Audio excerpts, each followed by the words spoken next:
Good evening, ladies and gentlemen. This is your captain speaking to you. I'd like to welcome all of you aboard my flight. A flight that promised to take you high, way high up in the sky.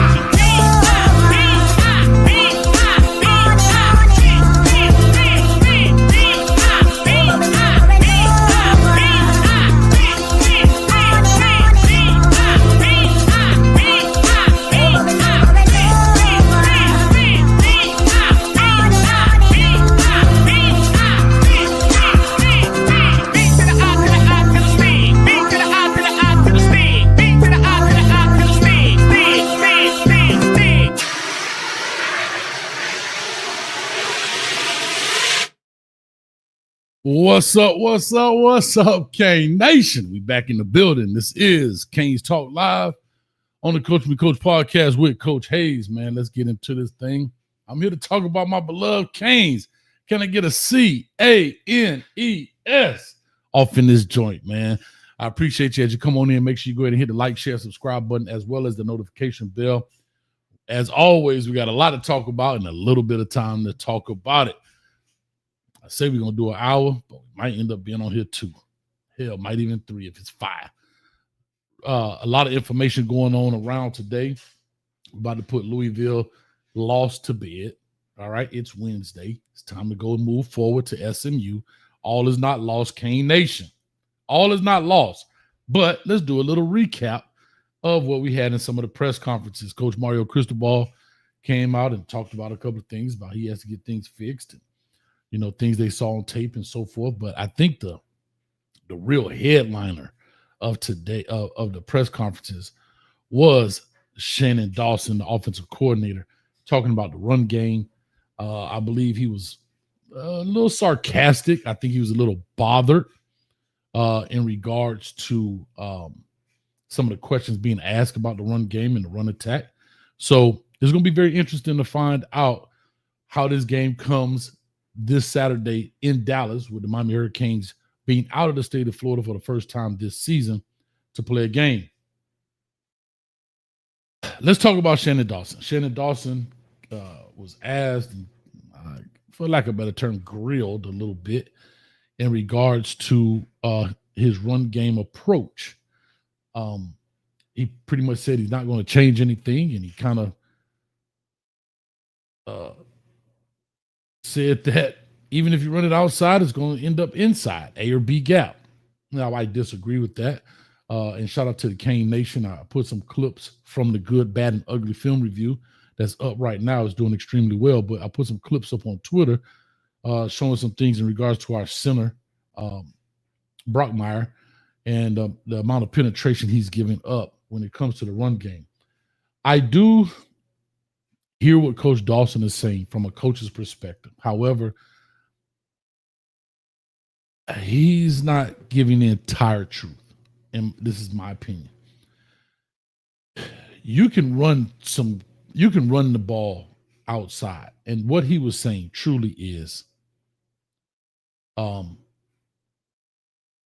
you do run outside zone, there are times in which the ball will bend or break back inside, right? And it's all about the path of the ball. And I've seen a lot of people draw stuff up on the board. I saw Coach JB. He broke it up with Steve Kim and those guys on the whiteboard. But the difference between the inside zone or your duo concepts is the path of the ball and you're pressing the perimeter. I think this is important. It's the pressing of the outside. Just because you run outside zone doesn't mean the ball is going to go outside. It's not a toss. It is not a toss. However, you're pressing it.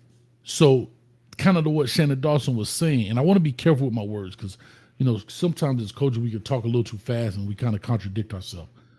But you can press that ball to that C gap, right? Even to that D gap. And to what Shannon Dawson said, if they're going to defend the edge, like I always say, yeah, that ball will bend back inside. And I don't know if an outside zone will bend all the way back A gap. It may. I've literally seen my man Duke Johnson do it. I was talking to Hurley Brown, and he was, you know, running back coach. He was talking about it. But we're talking about elite running backs that have that kind of vision and the understanding of the play design. I don't know how much we press the edges. I don't know how creative we get with the edges. You clearly see when Malachi Tony runs the end around, that ball gets outside.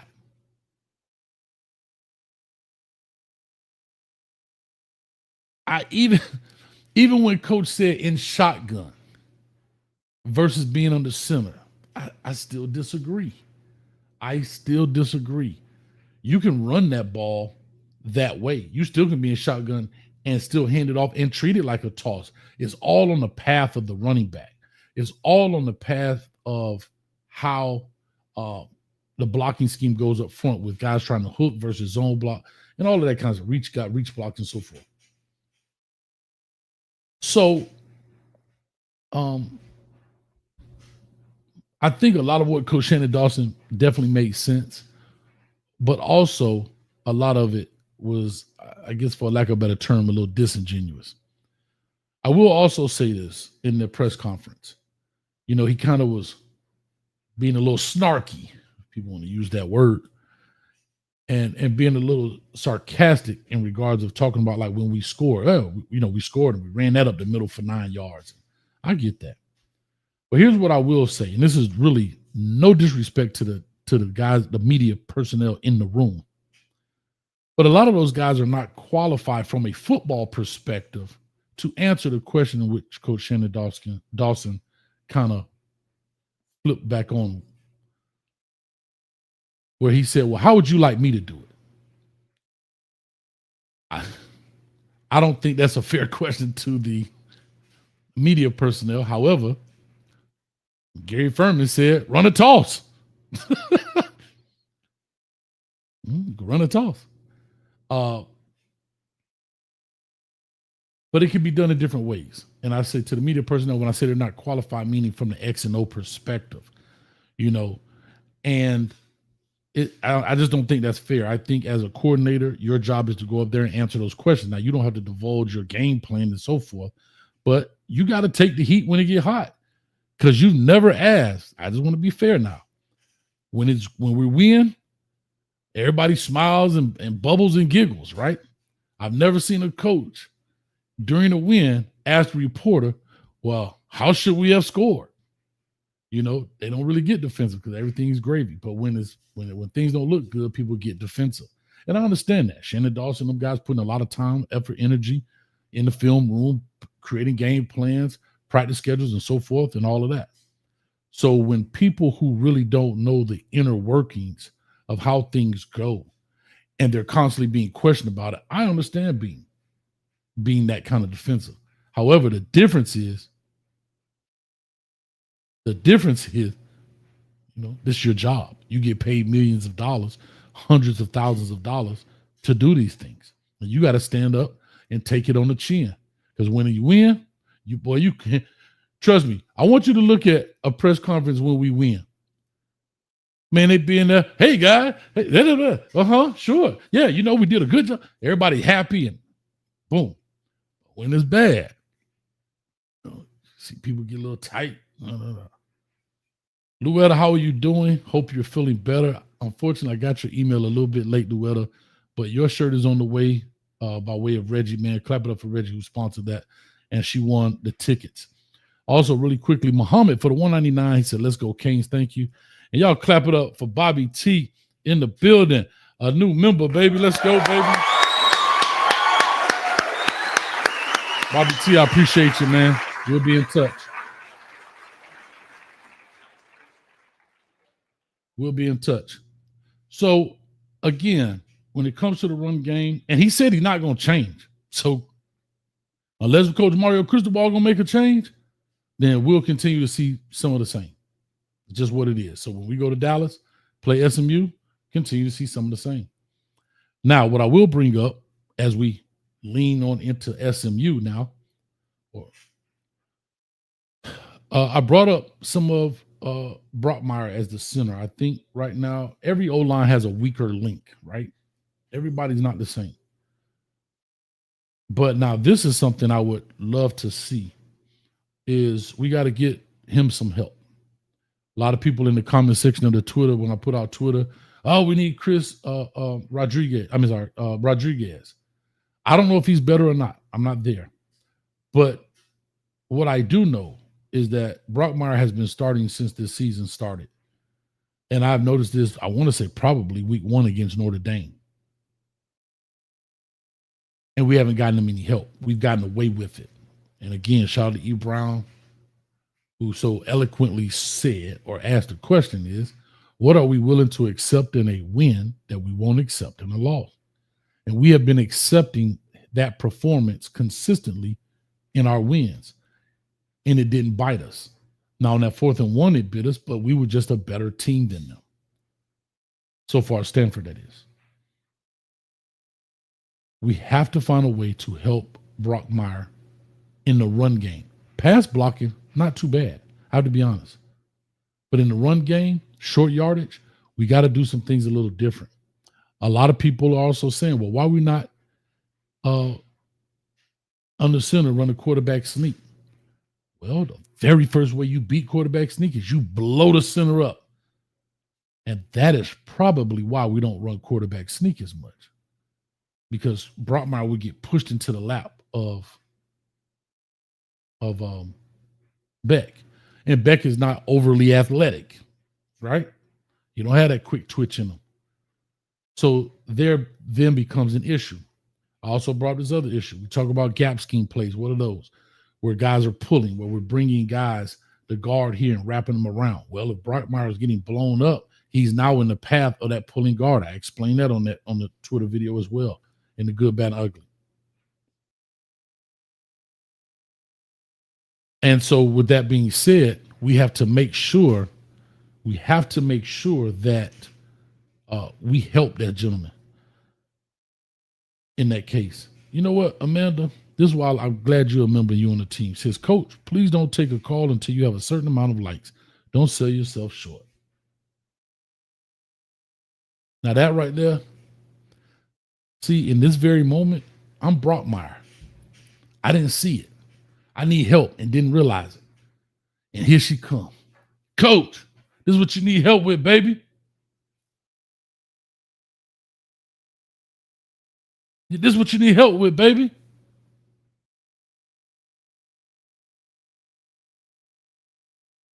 Thank you. So let's do that. Do me a favor, Amanda. Since it was your suggestion, give me your suggestion on how many likes you have before we open up the phone line. God dang, I love it. I appreciate that. I really do appreciate that. That is awesome. That's what we're going to start doing from now on. We get a certain amount of likes. Like right now, we got 83 in the building and 37 likes. It ain't matching up. It ain't matching up. Talk to us, Amanda. What do you think? And I appreciate it. I won't sell myself short. Thank you for that. Thank you for that. I really appreciate that.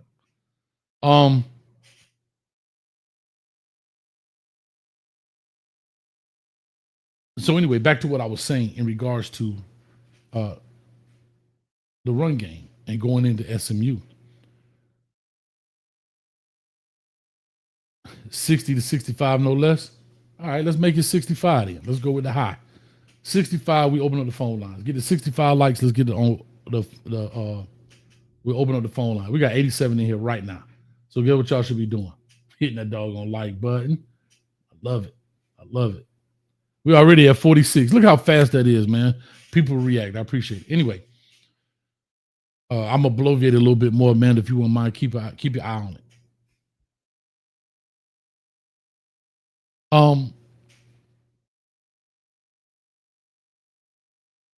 That's the first thing.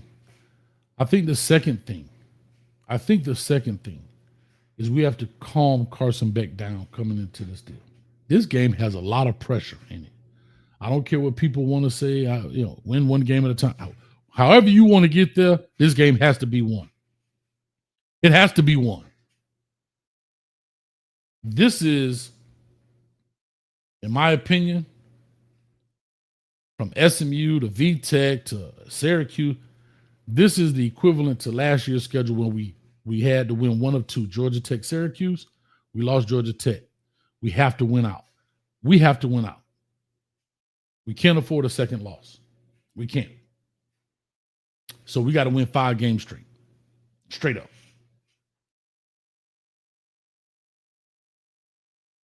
So I'm saying all this to say, with Carson Beck, we have to get him calmed down, and he has to be the game manager in which we are anticipating he was going to be this season.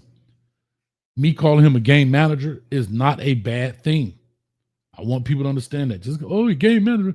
No, that's not a bad thing. Somebody got to be the field general out there. Somebody got to be the field general. And right now, I have to say this. Malachi Tony is the only one consistently doing things, but I don't think he is in position to lead. His play is great, but your quarterback has to be the leader. He has to be the leader.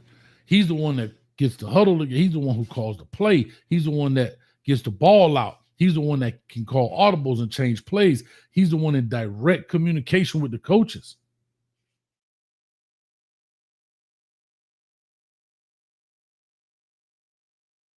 He is direct connect. And we got to get Carson Beck in some form of fashion to step up, whether it's confidence throws. I hope to God not our screen game. It's abysmal to me.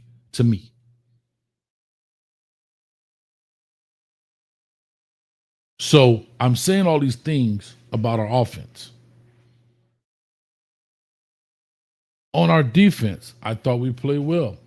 Yeah, I put another clip out with O'Connor at corner. I mean, he blew that dude up. I loved it.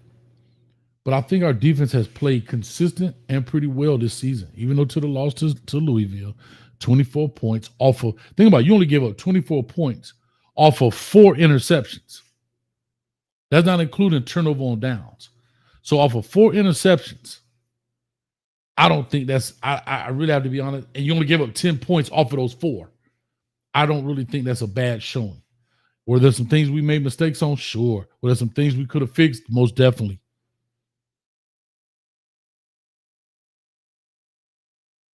But we have to be prepared.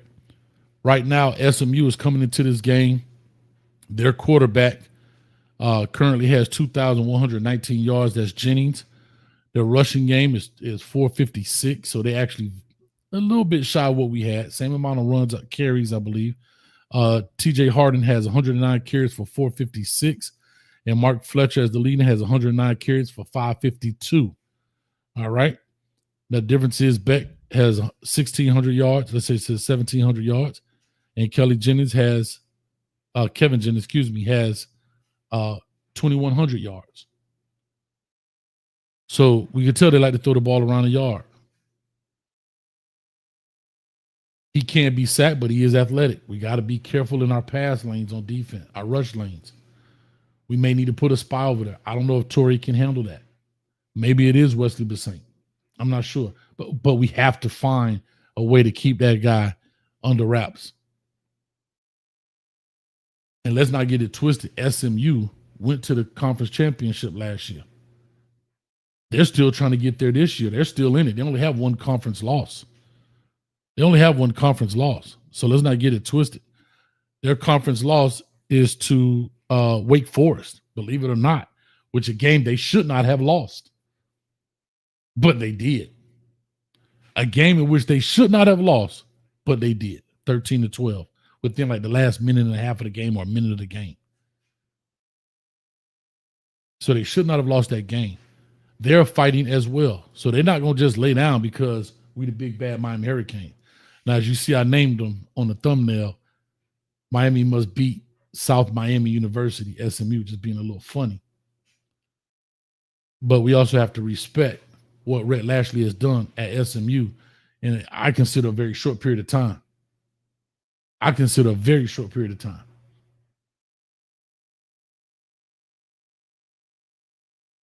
We're going to get some formations. We're going to get rub routes. We're going to see all type of things. We have to be prepared for those. And we have to get back to the Miami Hurricane defense, football defense, that is swarming to the ball, punishing cats like we did against Notre Dame, like we did against Florida. 5, 6 guys hitting the ball carrier. We got to make this thing happen. We got to make it happen. And that's what's important. Offensively, we can be methodical, but we have to be explosive. And right now, I have to say this, we're not explosive. I don't have PFF, but maybe if that's, I don't know if that's a stat that may be on there. I wish somebody could tell me how many 25-plus yard runs we have on the season. How many 25-plus yard runs we have on the season. Also, how many 25-plus yard yak do we have, yards after catch? Not a 25-yard pass, but yak yardage after the catch.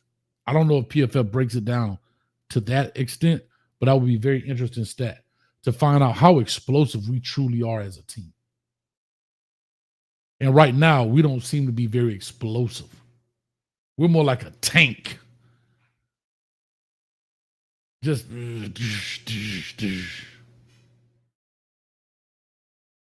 real quick. Somebody said one PFF. We only have one 25-plus yard run on the season. One. I hope that's what you're telling me. One PFF run. Is that all you're telling me we have?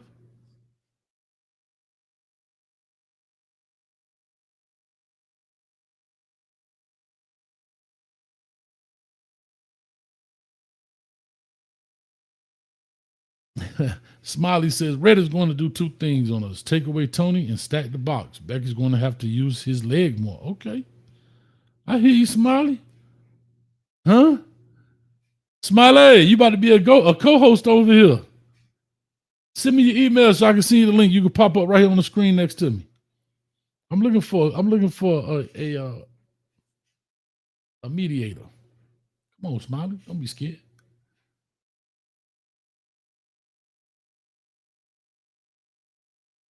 How many likes we got so far? We said we were going to get 75, I think we said. 75 likes. We at 64. Man, y'all some haters. Haters. NASA, what's up, baby? So, this game is going to be very interesting. It's a noon game, Eastern Standard. I guess it's 11 o'clock their time, so it's a little bit early. Yeah. You go wide. Shout out to you go wide. Say, yeah, Cole, only one run over 25 yards. That's not good. That's not good. Is that even including South Florida, Bethune-Cookman?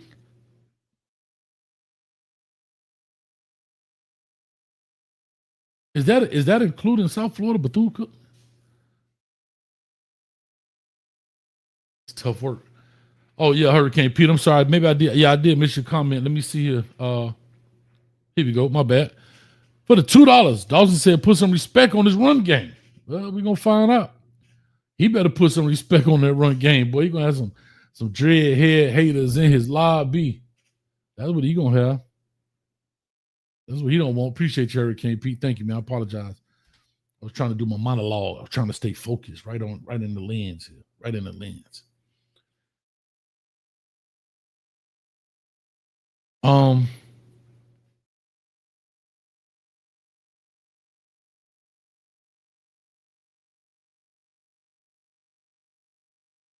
For y'all that's just joining, we're trying to get at least 75 likes. 75 likes before we open up the phone line. I want to hear people already. Y'all can call on in 862-799-9956, but we ain't going to open it until we get to where we need to be. I love that, man. Appreciate you. Thank you for that. Come on. I love it. 862-799-9956. Y'all can start calling in. See, it's always somebody trying to hate on you, dog. I said 65 likes. Well, I misspoke. I said 75.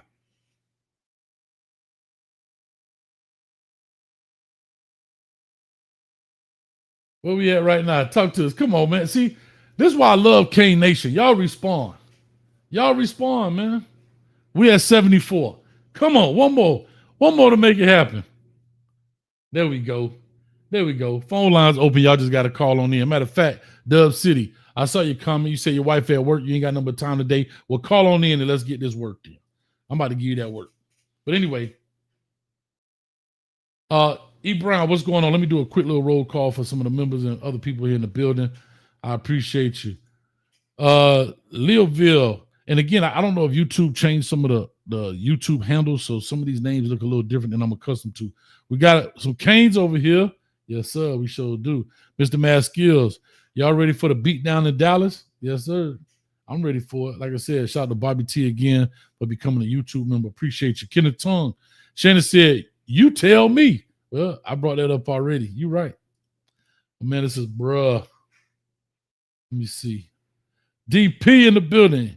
Yo, go Canes, baby. We in here. I love it. I love it. Let me see here. All right. David Staple. Oh, man, you won the tickets last week, but baby, you didn't call in, so you got to stay tuned. What up, Coach and Canes fans? All about the you. There it is. Mr. Mad Skills. I like that, Amanda. I like that, too. Uh-oh, we got to get down Brown. He ain't closing the show. He finna get this thing started.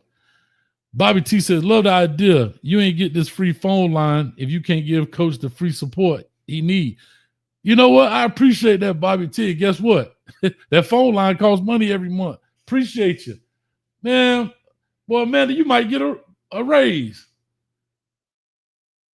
You might get a raise.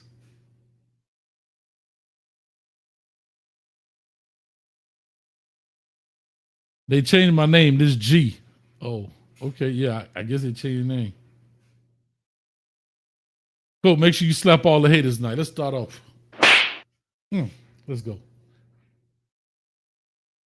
Oh, get down Brown. I mean, get up Brown. Okay, that's you. Yeah, maybe you can change your name back. Anyway, y'all clap it up, man, for my man in the building. We got Get Down Brown. He got about 75 different companies. I don't know what he's talking about, but he definitely gonna get us fired up. Y'all clap it up for my man. Get Down Brown in the building, been a Kane fan since how long?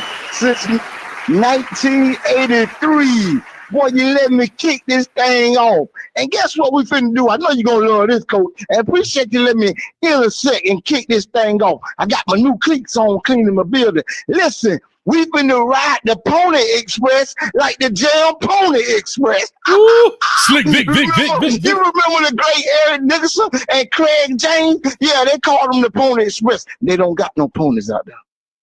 Ooh. They got the little horses that be at the fair that be going around and they be frozen time. That's what the Pony Express is. Now, don't get me wrong. If you think Coach Lash don't want to upset us like diarrhea with upset stomach, you wrong. You fooling yourself.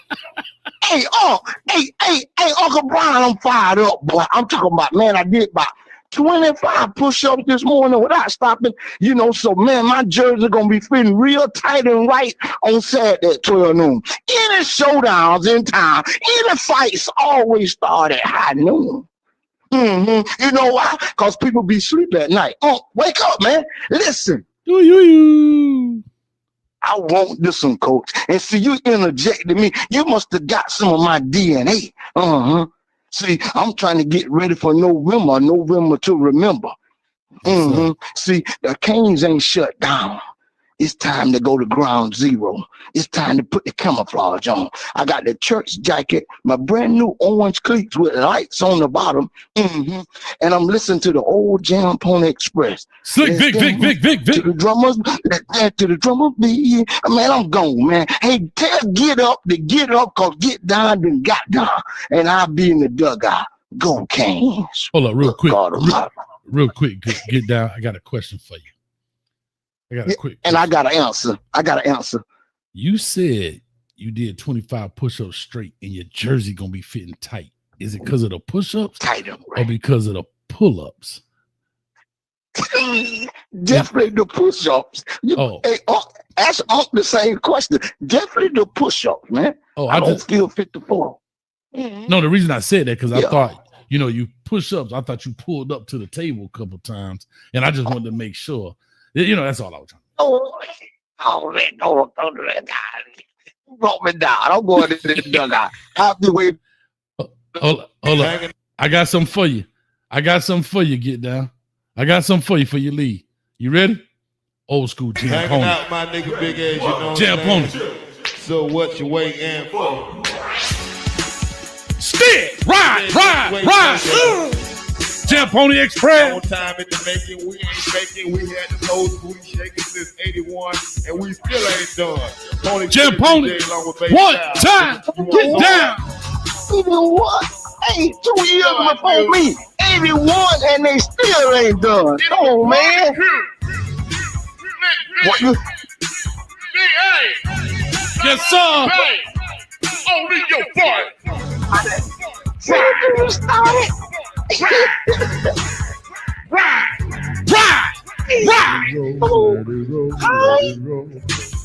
Let it roll. I'ma get it wrong. Hurricane just don't stop. Come on, man.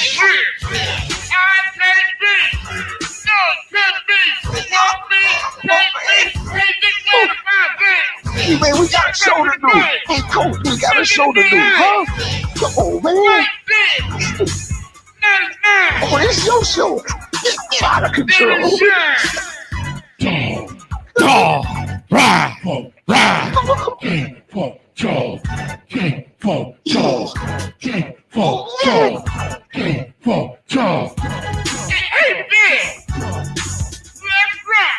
Boy, you gotta be from the crib to know about this, my man. We lose my money, honey.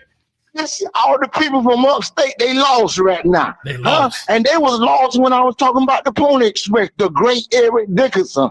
He ain't there. The great Craig James, number 19, Eric Dickerson, number 32, Craig James. I'm not a Google baby. My brain is an almanac. I done forgot more football than some people will ever know. And I'm dropping the mic.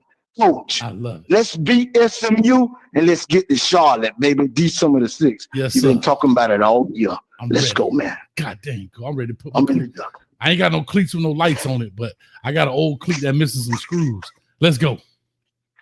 Let's go. Let's go. You picked the right man to kick it off. Yes, I don't sir. know who coming behind me, but they better be ready. I'm going to go They better be ready. Canes. Yes, sir. Back to regular schedule programming.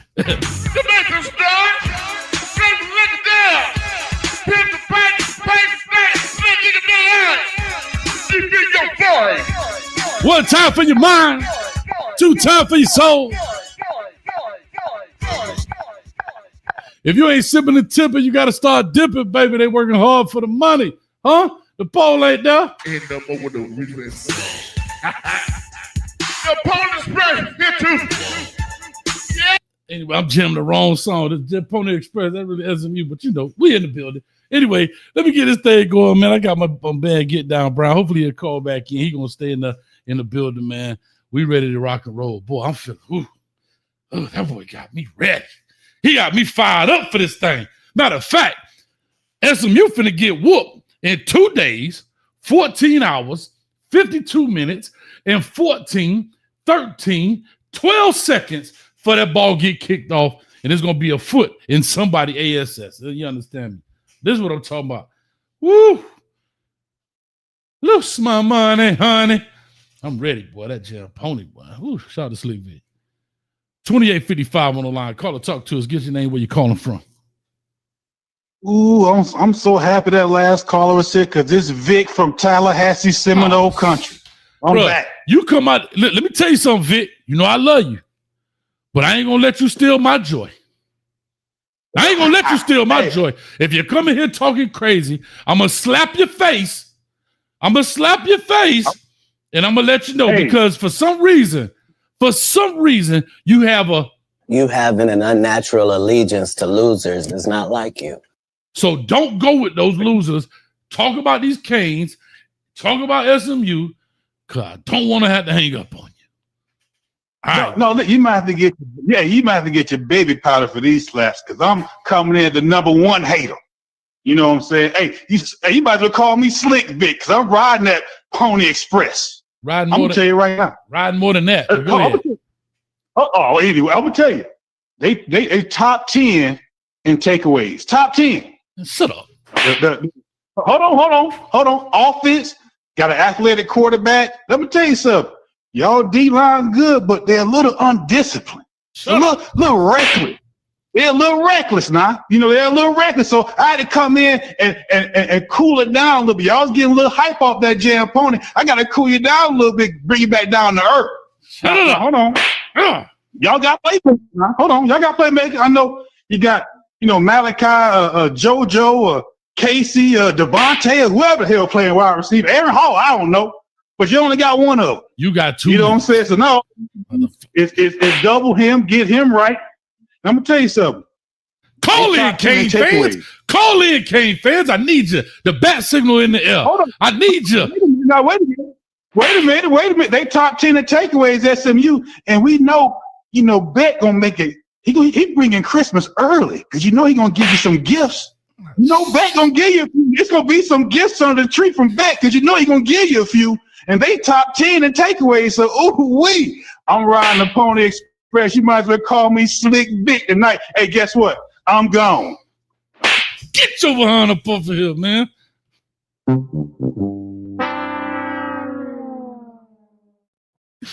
Kane fans, I needed you, man. Where y'all was at? You let the dude infiltrate us? And by myself, I'm slapping the hell out of him. And that ain't seem to be enough. And y'all just did. Oh, I got Get Up Brown on the line. Get Up Brown, the cousin of Get Down Brown. What's Sideways Brown? Say, get that trash off the phone. Why would you let him talk that darn long? Because I wanted to slap his face. man, these boys get over 400 yards a game, man. All the mess he talking. All we got to do is run the ball, but we got to figure out how to run this ball to the outside. I'm sick and tired of running the ball up the middle and wide receiver screens, like you said. We play boring football.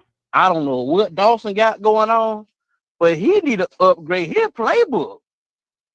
We not playing like championship caliber teams. And if we keep playing the way we're playing, we're not going to make it. We can't be playing Russian roulette with our season this year. We lost one game. We can't lose no more. No, sir. We can't lose no more games. We can't. No, we can't lose no more games. No, sir. It's got to be pedal to the metal from start to finish. Yes, sir. I mean, if let's say something happens to Malachi Tony, where we gonna go? He our spark plug. Mm-hmm. If you got a Hemi V8 and you miss a spark plug, you ain't going nowhere. I got a homeboy named V12. So we gotta find some more spark plugs, coach. Yeah. We gotta use them. No, we got them. We gotta use them. Yes, sir. I don't know what we're doing, but that man can't be running records like that, coach. No, sir. I was on the line. You just didn't tag me in. I ain't see you. I was over there too busy slapping faces. My bad. I ain't see you, dog. I was on the line. Yeah, you just should have tagged me. I heard you. Hey, listen. The signal was out. I was at a ball fight. I'm been too busy throwing blow. I'm championship rounds. I'm throwing blow. I ain't got time to see who come through the door. I feel you, coach. I was trying to come in. I was trying to bust through the door.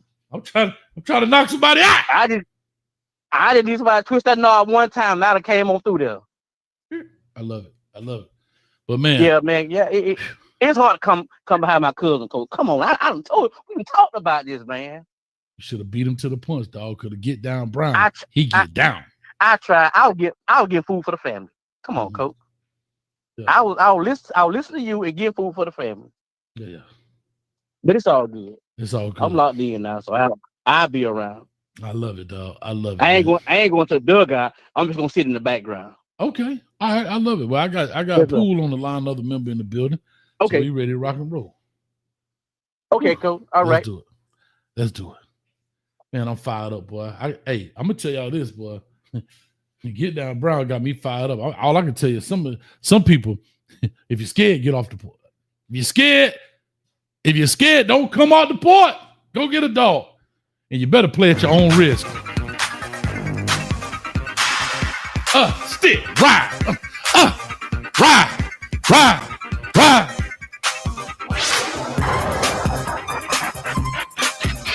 Jim Pony in the place. Let's get it started. Rock the party.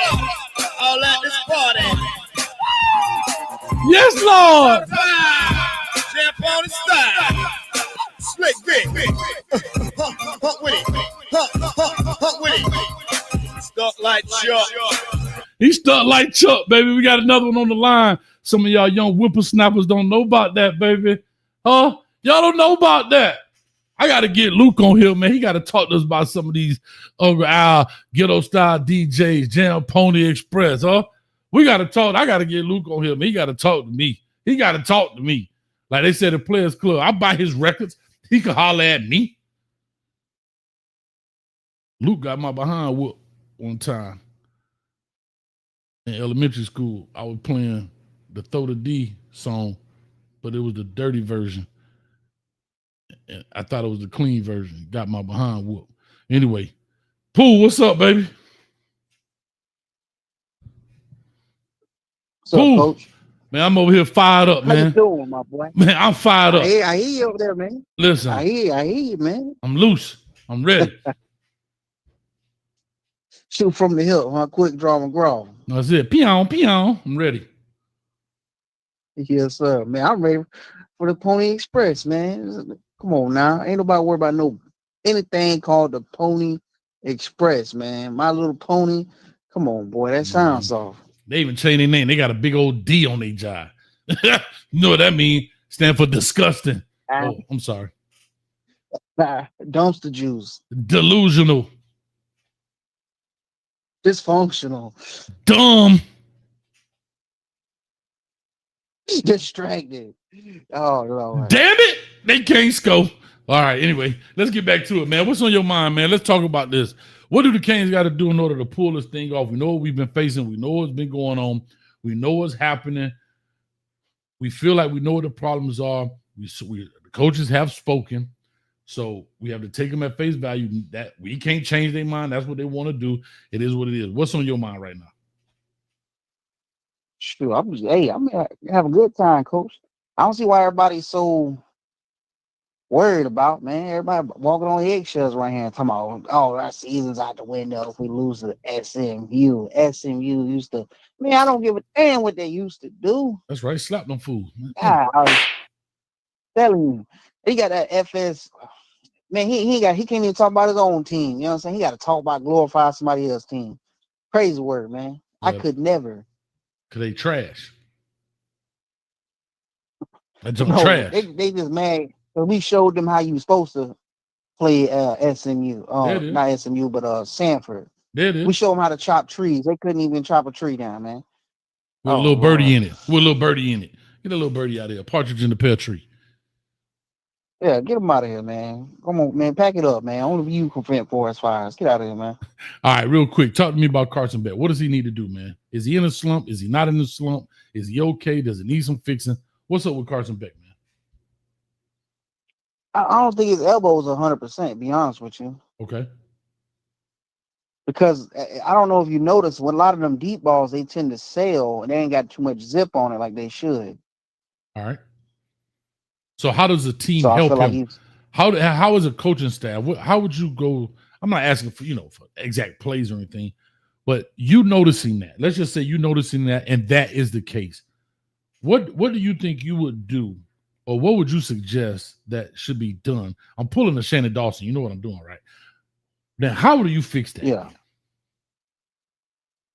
How would I fix it? Shoot, I'd work a lot of intermediate. If you can't get that deep shot, work the intermediate. That's still is longer than a check down.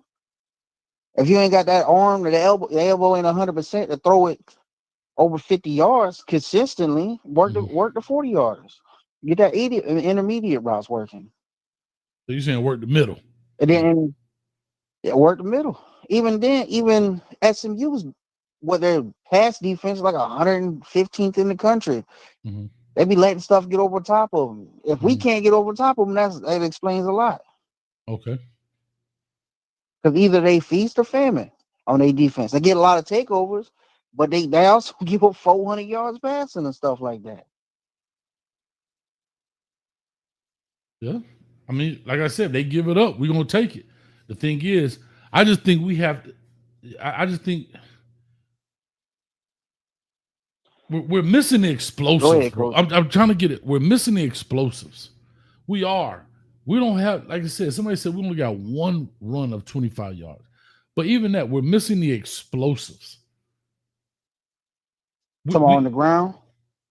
Even in the air with the short throw and I'm just saying with the intermediate throw and the short throws. I guess, like I said, outside of Malachi Tony, we've had great catches, but very little yak, very little yards after catch. I'm trying to get drunk off the yak. Tony Johnson, he finally get it. What's his first couple passes last game? Mm-hmm. I think he got pretty good yards at the catch. I think he was probably the only person I really seen doing other than Malachi Tony. But okay,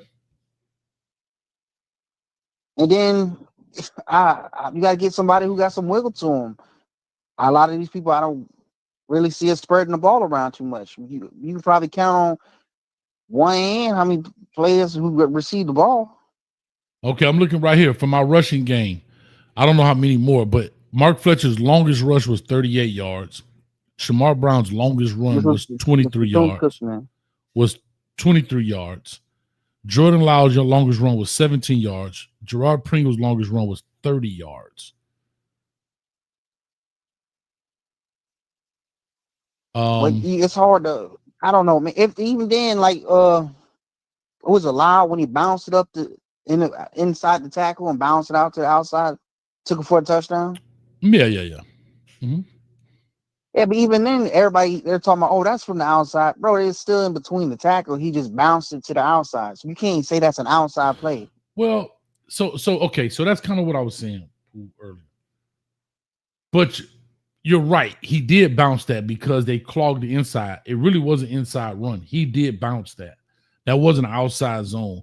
Like I have to go back and look at it, but like when Coach Dawson said, "Oh, well, half of the runs were outside zone," Mark Fletcher, when he ran that dude over, he ran into contact instead of putting the jets on and running them.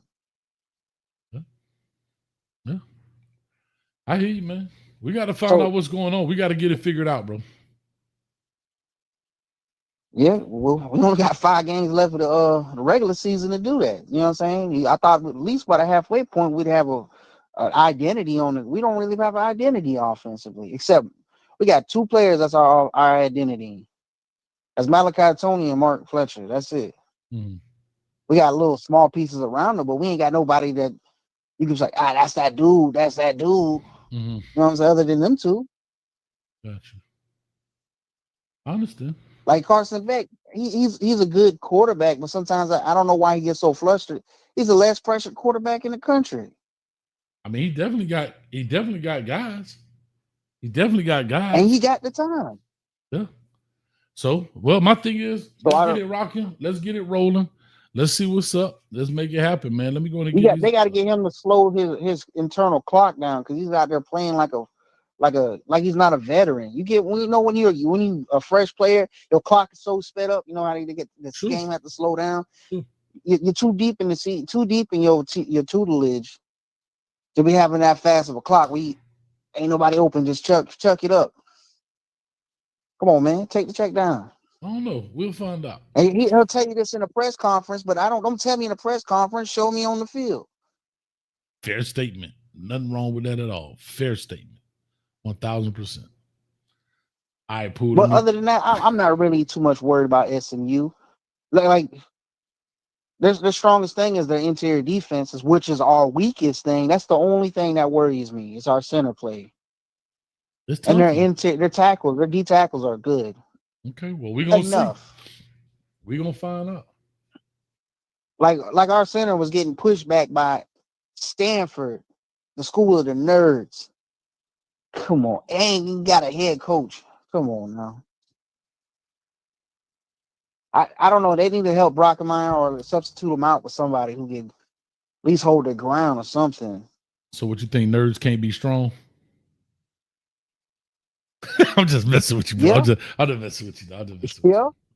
You're too busy flexing that brain instead of that muscle, man. Well, we gonna find out. Ain't nothing wrong with that, but I'm saying this is football. You got to flex that muscle. Sometimes you just go out there and, like Sanford, we're bigger. We were the bigger and stronger team in the second half of the show. We were the bigger and stronger team, but we're not always gonna be the bigger and stronger team to everybody. That's true story. True story. Yeah, we just wore them down. They just weren't that good. Yeah, fair enough. And then I don't know, man. I I love Mario for his recruiting, but I don't like his game aspect coaching. Like man, I be watching like all these other coaches. Their in-game coaching is phenomenal. Like Lane Kiffin. You ever watch Lane Kiffin's game? Like his in-coach decisions, you never question when he did something, and because you're thinking like, man, that's smart. That's the right decision. I would have made that decision. The last game I saw, but you know, I get you. I get what you're saying overall, yeah. But yeah, he took a dude off the bench and put him on the ground. But I got you. I got what you're saying. I got you. But like, he's not gonna ever. No one got to worry about. Oh, why didn't they take the knee? Or why just ran the ball? Y'all tough, boy. Y'all tough. All right, Pooh. But that's my coach, and I got to rock with him because that's all I got. You know what I'm saying? You know, it is what it is. But I feel like we gonna take it to SMU because like I feel like we're gonna take it to him because the only reason I'm thinking because I think Akeem Mesidor will be back. But you never know with this staff. They say someone's healthy and we won't see him for another 5 games. Right. And then like JoJo Trader, he did get in the game, but they didn't throw the ball to him. It don't matter if he ain't throwing the damn ball to him. Was Carson Beck got something against my boy? I don't know, bro. I don't think so, man. I think it's a lot going on. I think there's a lot of things going on in this program that we think we know. And there's a lot of things going on in this program that we have no idea. And there's a lot of things in the program that we hitting it right on the head. So I don't know. Yeah. Well, I ain't blind. I can't read Braille either. So you know what I mean? I feel you. I can't feel what you're writing down, coach. I feel you. All right, man. Let me go and push on. I got DP back here, Hurricane Pete in his building, man. All right, coach. For sure, brother. Bye. Yes, sir. Yes, sir.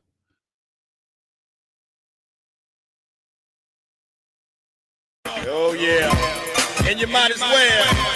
Right to the side. All in your time. Get on down. Get on down. I'm sorry, we at a party, man. Hurricane Pete in the building. What's up, baby? Talk to us. Another member. Coach. Man, I'm here. Hooty hoo. When you see cops, talk to me.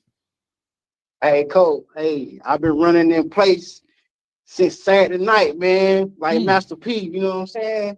You feel me? Hey, tell SMU we bought it. We bought it. Y'all about to get the show. I'm already hit the copyright. I already hit the copyright. So we might as well just go all the way. You can't jump in the water and not get wet, man. But anyway, talk to me, man. Hey, coach, you say we like a tank, right? You know what I'm saying? We come that thing like a tank, man. You know what I'm saying? Mm-hmm. You know what I mean? But hey, I got a question for you, coach.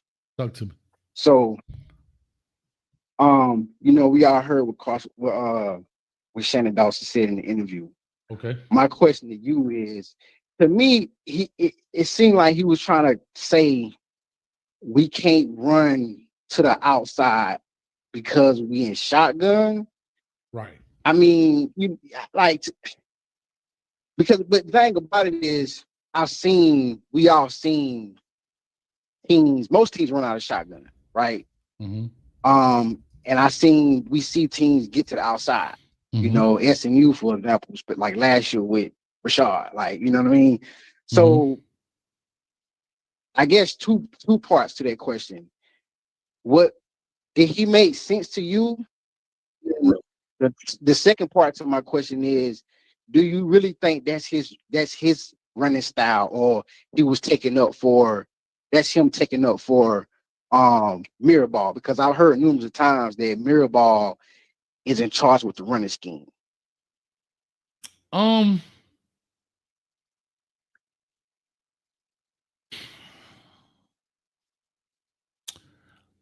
I'll say this. I think sometimes as fans, I think we put too much onto the titles. I don't think a lot of people really understand that a lot of these titles are given to either justify or increase salaries, right? I believe that Mirabal is a part of the run game scheme, but I also believe Shannon Dawson has his own run game as an OC, as he's been for many years, from Kentucky to Houston and so forth and so on. I'm not saying that Coach Mirabal, and I like Mirabal a lot. I think he's a good coach. Known him for a very long time. And I think he does implement some things in the run game. But at the end of the day, as a play caller, you have to be comfortable in your deal. And actually, a good friend of mine started looking at some of old Shannon Dawson's plays from when he was at Kentucky to when he was at Houston, and very similar run game. Even when he had Tank Dell, right, at Houston. Very similar run game concepts. So I'm saying all this to say, I don't know if it's a cover-up per se, but I think he has been successful in his own right at what he's done, and he believes in what he's doing. But at the end of the day, Coach Cristobal is the head man. He's got to agree with it or not. And if he agrees with it, then that's what it's going to be. I don't care if it's me, you, or anybody else. That's what it's going to be. You understand me? Mm-hmm. And so I say all that to you, Pete, to say this is, until the head dudes step in and say, do something different, then this is what it's going to be. That's why I'm not really harping on it. But I also feel that Shannon Dawson's mouth was not speaking what he really wants to do. He was really just trying to defend what had been done already. And he was probably a little pissed off and a little upset because as a coach, he probably was thinking, like, who are you reporter dudes to try to tell me what to do? And this is what I do. That would be like me trying to tell you as a reporter what to do. You see what I'm saying? However, his results are put on TV every Saturday. You know, think about it. People questioning me, and we won 45-7 or 42-7. Excuse me. You see what I'm saying?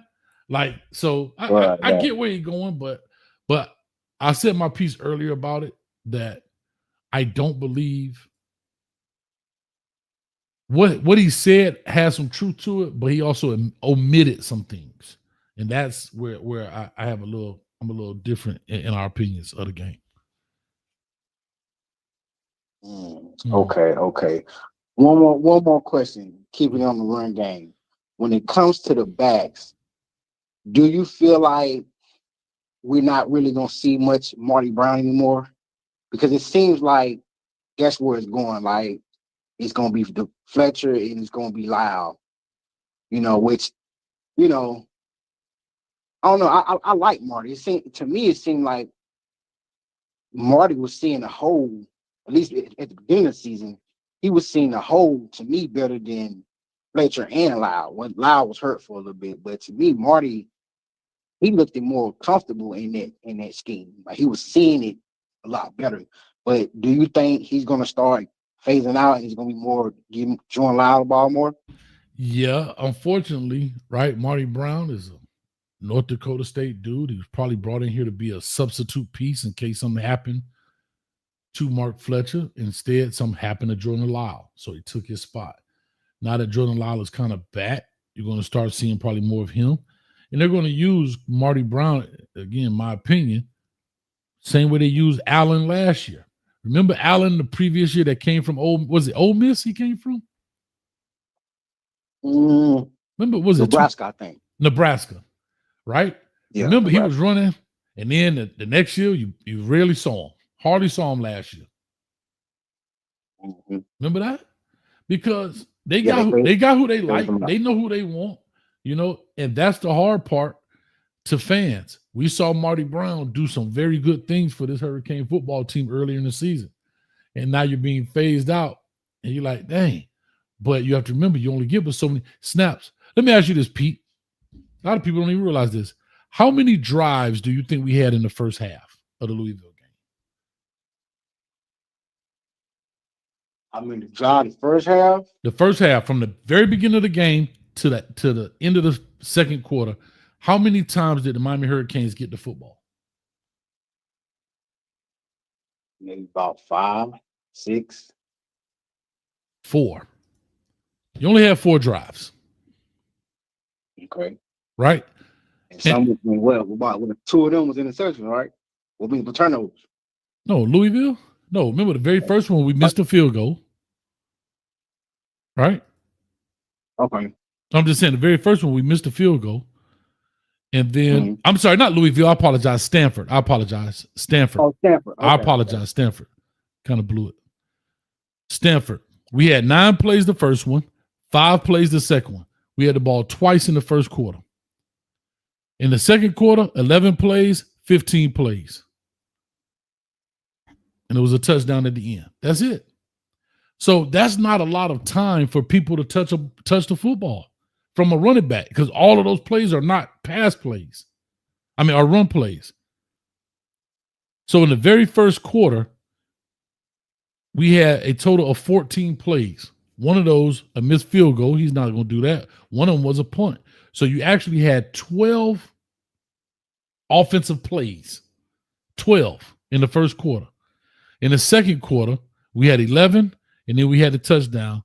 So we had a total of 26 total plays in the second quarter. That's it. That's it. Yeah. So this game moves a lot faster, and I don't think people have calculated the new rules with the time that's running. You killing about 2-3 drives with that time that's running. Right, especially with us, running the ball like we do. There you go. That clock. Yeah. You're right. You're right. So when you go out of bounds and stuff, that clock don't stop. It's still running. So, all right. That's what's up, man. But yeah, man. I think we're gonna be all right. Red Lashley, I think he gonna throw the kitchen sink at us. But kind of like Louisville, if we survive that first 2 blows, and everything settled down, we're gonna be all right. But we gotta stay on our P's and Q's, because Red Lashley up right now, drawing them plays up. You know what I'm saying? In the sandbox. So we gotta be prepared for anything. Fake field goal, fake punts.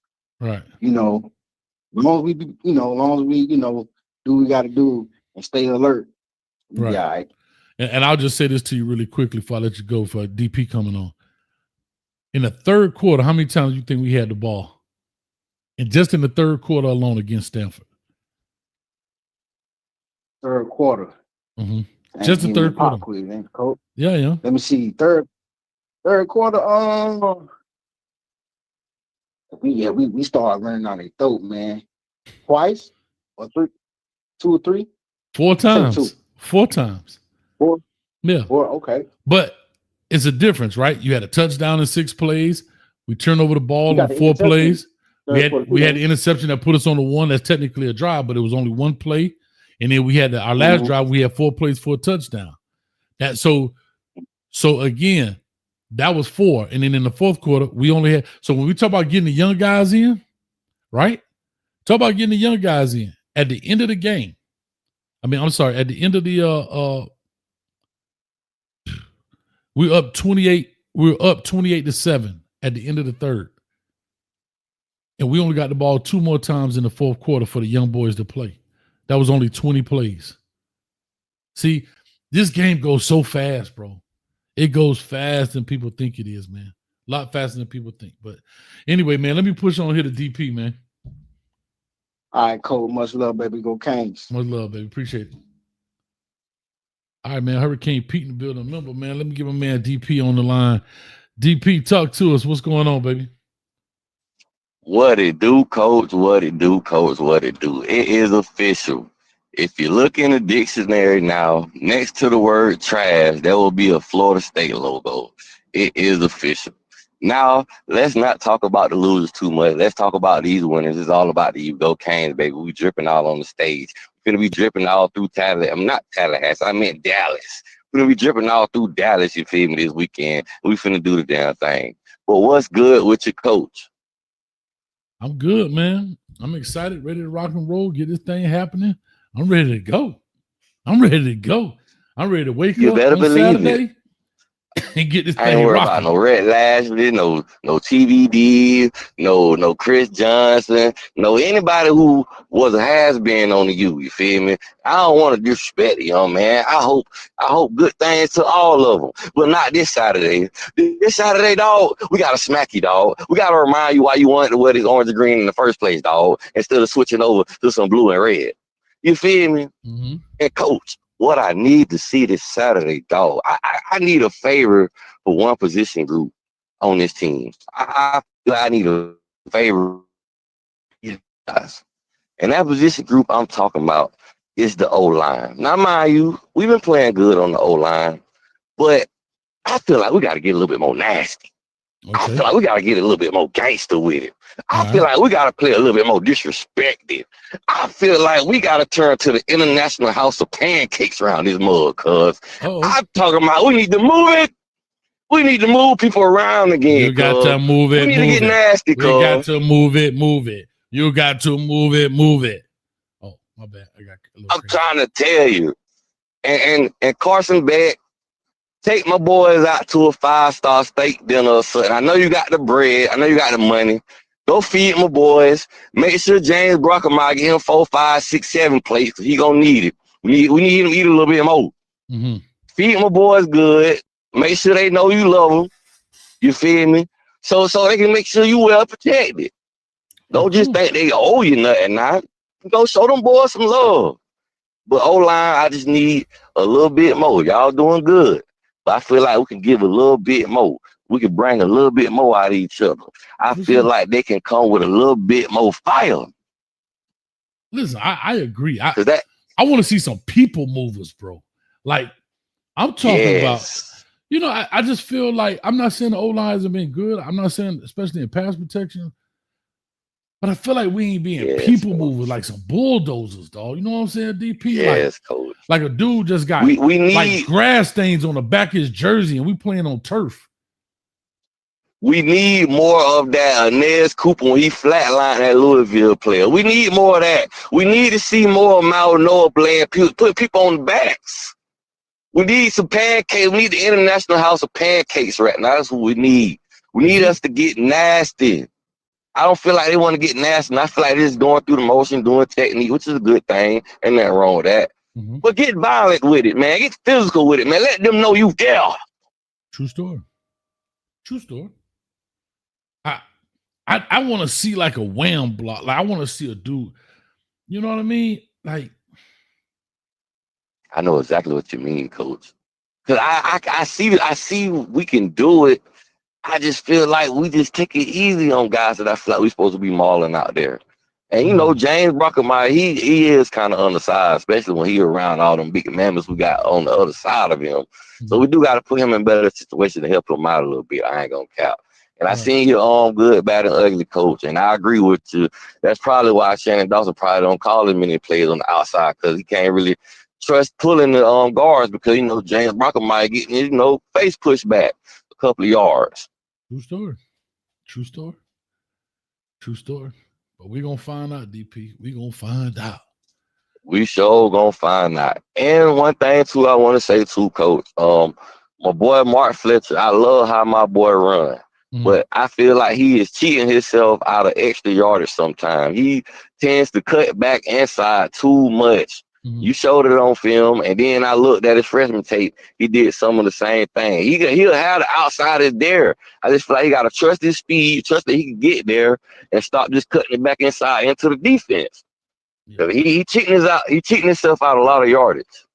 Yeah, I'll say this to you, DP. I've actually had a couple of big running backs like that, right? And like you said, they don't trust their speed. They don't believe they are fast as they really are. Fast dudes, like you saw Jordan Law, he stiff armed that dude. Oh, he got though. Right, but he didn't try to cut back. It's like those guys see that one guy in front of them, and if I cut back on them, but they're not accounting for the guys that's chasing them. Keep running. Yes. Here's the thing: it's hard to make a tackle when a dude is running from you like that, right? Guys slip off, they fall down, the angles get bad. But when you cut back and slow down, now, like I said, there are a few guys that can cut back, but they don't break speed. They cut back on the dime and they keep rolling. Like I said, shout out to Duke. Duke was one of them dudes that very rarely you see this. I mean, this is elite running back stuff when guys are running full speed and can cut on a dime and don't lose speed, or they have very quick acceleration. Duke Johnson and Dalvin Cook is who I think of when they could do that. Because in Florida State, Dalvin Cook, that mother lover was nasty. Right. I mean, they cut on a dime, boom, and never break speed, or they can accelerate extremely quick. Mark doesn't have that kind of acceleration. It's just what it is. It's not a slight. It's just what it is. Use your momentum, right? Get on downhill and use your strength. Like, you could literally see the burst in Lyle. When he stiff-armed that dude, was it him that stiff-armed? Yeah, he stiff-armed the cat. Yeah, he stiff-armed him. Man, that boy put his foot in the ground. I thought he was caught. Man, he turned that angle and dove in the end zone, man. Let me get here. I ain't got time to play with y'all. I'm trying to tell you, man. I love that I seen some of our young guys get some PT also, man. I love to see what I seen from Herb Stroggins. I love what I seen from Dante Simpson, man. Sure. I'm glad to see that, man. I can't wait to get some more young guys on PT, and I can't wait to see hello next year. You feel me? Also, let's see him, dog. I can't wait either, brother. I can't wait. Let's make it happen, bro. Yes, sir. Yes, sir. Man, DP, let the people know where they can find you, dog. Let them know where they can find you. Hey, come show your boys some love at Darryl Page Talking Sports with DP, man. Appreciate you for the love, coach. Hey, I wish I could have seen you at the game, man. I was out there, but I couldn't find you, man. I was looking for you. It was big out there. I didn't realize how much space out there. That was your first time going? No. Is it? No, that was my first time tailgating for real, but that's my second game I don't been to in a while. Okay. Well, dog, I wish you would have been out there, man. Doggone, man. I wish I would have found you. We was out there. I didn't know what lot you was in. I was in one of the orange lots. I think we were in yellow, bro. Like I said, they keep changing. I was on the southwest corner of the stadium. That's the best way I could tell you. Southwest corner, 27th Avenue side. Some reason E. Brown couldn't find me. I don't know what E. Brown was doing. E. Brown was on the northwest. Man, you know, E. Brown still use maps to go where he need to go. He don't even trust GPS system, so we can't take too much advice from E. Brown. E. Brown was out there with his compass like this. He was out there with his compass. Well, all right, coaches, all love, baby. All right, bro. Oh, Lewis and Clark face. Anyway, appreciate you, man. DP in the building. Y'all go check him out. LV put the link in the channel. In the chat. Quick shout out to Maurice. I'll leave your last name nameless for the $10 on Cash App, man. Thank you, Maurice. I appreciate that, brother. I really do. Thank you, sir. All right, let me get to our next caller in the building, man. 6753. Caller, talk to us. Give us your name, where you're calling from. Hey, what's going on, Coach? This CJ from Duval, man. CJ from Duval. Talk to me. Oh yeah, man. I like you good back in Bad and the Ugly breakdown. Thank you, man. You know, it's like my problem with it is like you knew this. You seen 3 years of Brock. His name Brockenmeyer, the center. Mm-hmm. You seen 3 years of tape on Brockenmeyer. And it's like you did all this scouting and Cristobal and Mirabal, they great, they great recruiters and coaches. But how you not see that he's not a big guy and he's not a real point of attack, strong mauler as a center? How didn't you see that, when y'all was scouting him, knowing that was his flaws coming into this season? I don't know. That's just my question about it. I'll say this, man. Sometimes coaches don't always hit, right? Sometimes you don't always hit. Sometimes things don't translate. Sometimes as a coach, you think you can fix things that maybe can't be fixed in that particular player. Sometimes you have fixed the errors that you saw in his film. You fix that with another player. So you think you can do it and it doesn't translate. These are all just, examples. I don't know what the case. I can't really answer that. I'm not there, but I'm just giving you things that goes through coaches' minds, right? And then sometimes you may just feel like, bro, I notice a problem, but we need a center and he the best available compared to what else I saw. So in comparison to other centers, he's got the highest upside. You see what I'm saying? Yeah, I get what you're saying with that. So I'm just giving scenarios. Yeah. My thing is with Dawson with his press conference, and it's like I get the A gap thing, and like that's the scheme, and I'm gonna stick with it, and that's what we're comfortable with and everything. But it's just like if you know your weakest link on your line is your center, and you keep running the A gap, that's not gonna work in the playoffs if we make it to the playoffs. You know what I'm saying? When we go against better nose tackles and defensive tackles, and this guy's just getting mauled, you know what I'm saying, every other play when we trying to run up the A gap, Yeah, I mean, it's tough, bro. I mean, it's tough. You just have to, like I said, man, there's so many moving parts of this game, not to make excuses. I would love to just hear. Like, I would love to go in and just hear the conversations in the run game, or just see what I'm seeing. I'm gonna actually go back and watch the game. The full game has now been released. I'm gonna just go watch it and watch the film, because a lot of those good, bad, and uglies are pulled from the condensed version. So you pull out those plays, but even the condensed version misses other run plays because it wasn't a highlight. So I want to see some of the other plays and really just take a look at the run game and see what it is. If we got two downhill runners in Brown and Fletcher, I feel like, and those are A gap runners, then in my opinion, we should play Loud more, since he can bounce it outside with speed if we need to. Just a little change. I'm not saying don't run it up the A gap, none or not 50% of the time. But if you play Loud more, I feel like, get him about 10, 15 touches a game so he can get a rhythm. I think that he can be an explosive back for us. That's what I feel like our offense is missing, is those explosive run plays. So we don't have to move methodical or depend on Tony to get us these big plays downfield. We can actually have it through the run game with an explosive back. Right. But that's just my opinion on it. No, listen, you're not wrong. I still, and y'all could bet this. I guarantee we're going to see some more outside runs. Believe this or not. Believe it or not. Coaches have an ego, but they also have a "I told you so." You're going to see. They're going to try it, just like we talked about but we talked about Joshua Moore.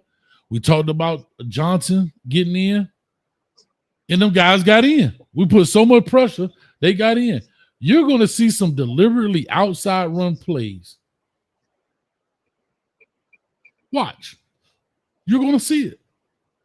I promise you that. I hope so. I hope you're right. Mm-hmm. I hope you're right, Coach. Yeah. But yeah, man, I'm really excited about the game Saturday. I feel like we really got to lock in and focus, because I know Lashley going to have a trick up his sleeve. One thing about Lashley, he know how to dial up the plays, But, I think we'll be ready for it, our first trip, out of the state of Florida. And, there's a couple of familiar guys that play for the team. They're going to be helped up for the game. So, hopefully we come to play and, not have a first half, a slow first half like we've been doing like the last couple of games. Mm-hmm. No, 100%. I mean, matter of fact, shout out to DP. He said even JoJo got 22 snaps. So even JoJo Trader played. Like I said, you got to remember, we the customers, dog. They're going to do it eventually. You keep applying pressure. They're going to do it eventually. It's just what it is, the nature of the beast, man. When the fans start saying, fire this coach and fire that coach, they start listening. Trust me, they start listening. So we're going to find out, man. But, dog, appreciate it, man, all the way from Duval, man. Finna take on this next caller, 9799. Hey, man, I appreciate you, Coach, man. Anytime, brother. Thank you, man. All right, big call right there. 9799 on the line. Give me one quick second. Give you a chance to get ready, man. But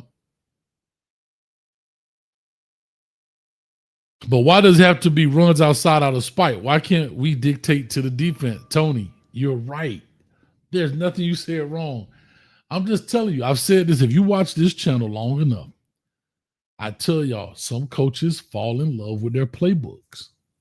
They do. They were successful, and they like, my play work. My plays work. They not executing it. They not executing it. I agree. I agree. It's just going to be interesting, man. I was not expecting this season, bro. I thought we was going to be like, easy like Sunday morning. Thought we was going to be just chilling, man. Let me get the next caller, 9799 on the line. Caller, talk to us. Give us your name. Where you calling from? What's your thoughts? Hey, man, my name is Muhammad, calling from Alabama. I'm so concerned about y'all this week, man. How y'all feel? I want y'all to win so bad, man. Pulling out my green and orange outfit. How you feel? How you feel about this matchup, man? I'm ready for it. You confident, coach? I am. You ready? I am. Let me ask you this here.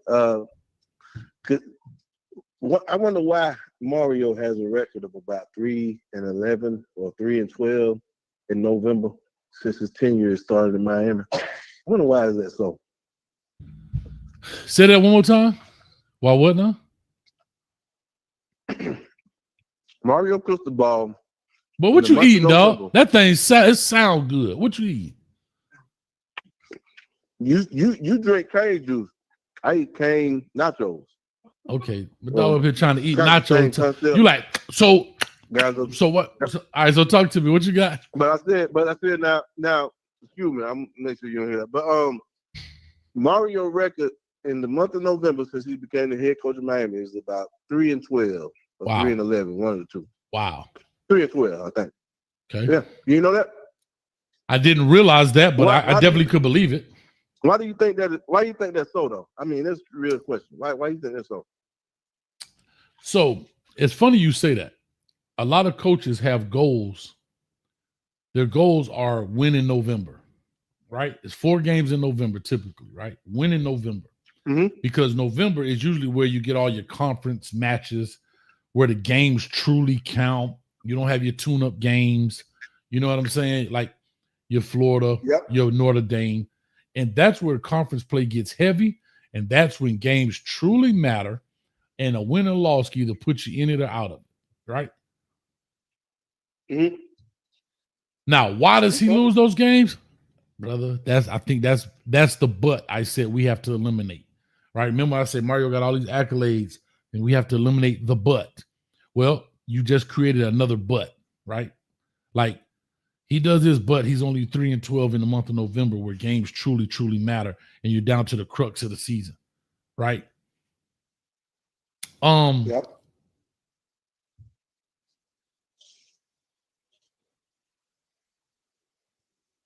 I got another question too. Mm-hmm. Because I'm really not that big up on Mario. Okay. When I listen to a lot of college sports football talk, why do Mario garner so much attention for like not being able to win, say, meaningful games and stuff like that? Because they all say, oh, you know, hey, I'm not gonna get behind them this week and get Mario. You know what I'm saying? So I never really knew of him much before Miami. So I'm just wondering, because I think you got more history with him. Well, let's just look at his tenure here, right? We can call it what it is. And you said, why does he have this history of not winning certain games? Yeah, like they say, like, this week is a good week to get Mario. You know, like this is y'all supposed to win, but then happened. You know what I'm saying? Do some kind of boneheaded time management issue or whatever. Just something to lose a game that y'all should win head and shoulders. So hold on. That's my whole point.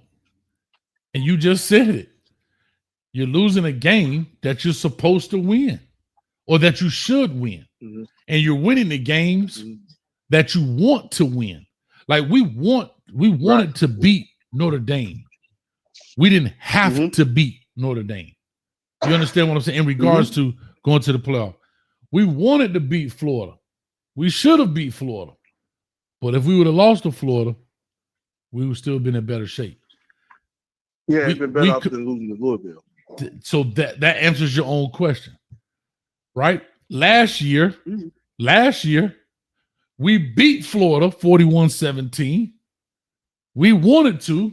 We should have, but we didn't have to. But we lose to Georgia Tech and we lose to a Syracuse. You only had to win one of those two games and you lost both of them. Like it's almost like we find a way. We almost find a way out of it. We don't find a way to win and get in. We find a way out of the situation. Like, you get where I'm going? Like, Louisville shouldn't have been. I definitely get that part. Mm-hmm. So to answer your question, if you get it, then that's it. And that's why I said earlier, we have to eliminate the buts. Like Mario Cristobal, but he gonna drop a game. That was said about him as he was getting hired here to Miami, right? He gonna drop a game, right? And I know other people talk about other coaches doing that. And I wanted to say maybe the same thing I think happened to when he was at Oregon. He did all that and he lost to Utah, I believe. Hold on. I'm gonna tell you right now. 2000. When did he come in? 2021. Yeah, this year 4. Right. So in 2000, was it 2021?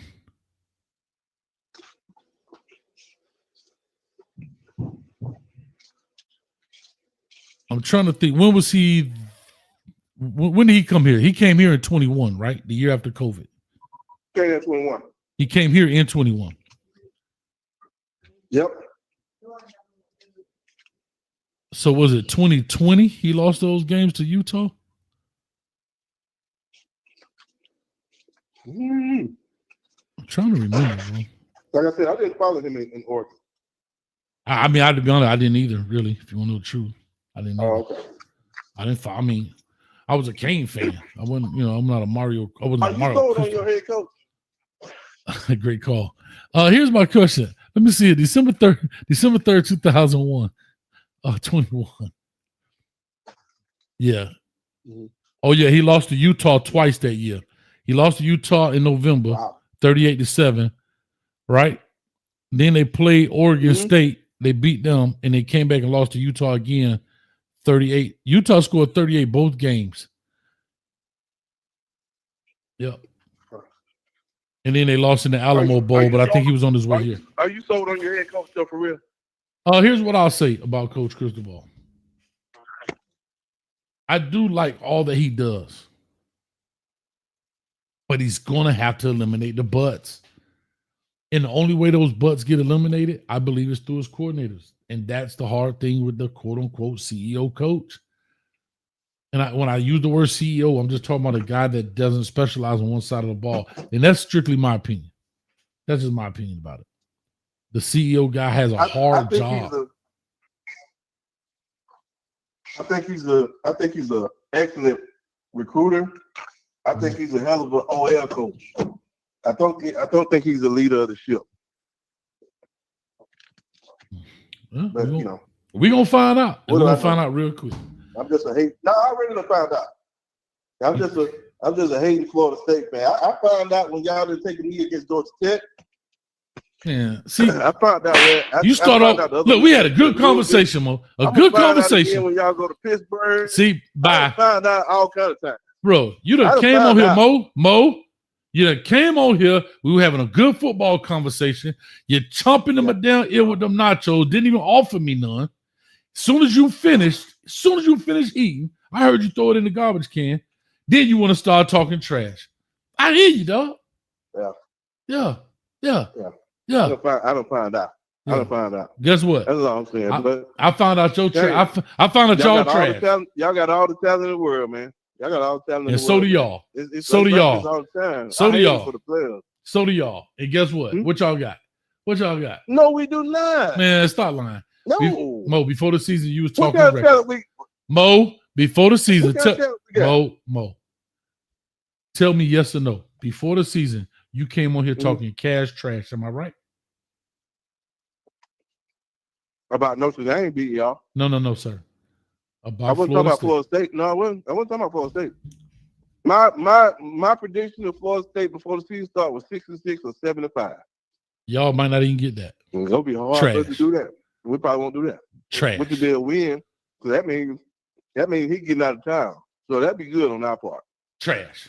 I hope Mario stay there for eternity, man. I know. He do just good enough job for y'all to get hyped up in the off season. He get y'all real. I told you about that. He get y'all real. You know what I love? August and September. Hey, do me a favor. And when them leaves start changing colors, when them leaves start turning orange, Mo, do me a favor. It's over. Do me a favor, Mo.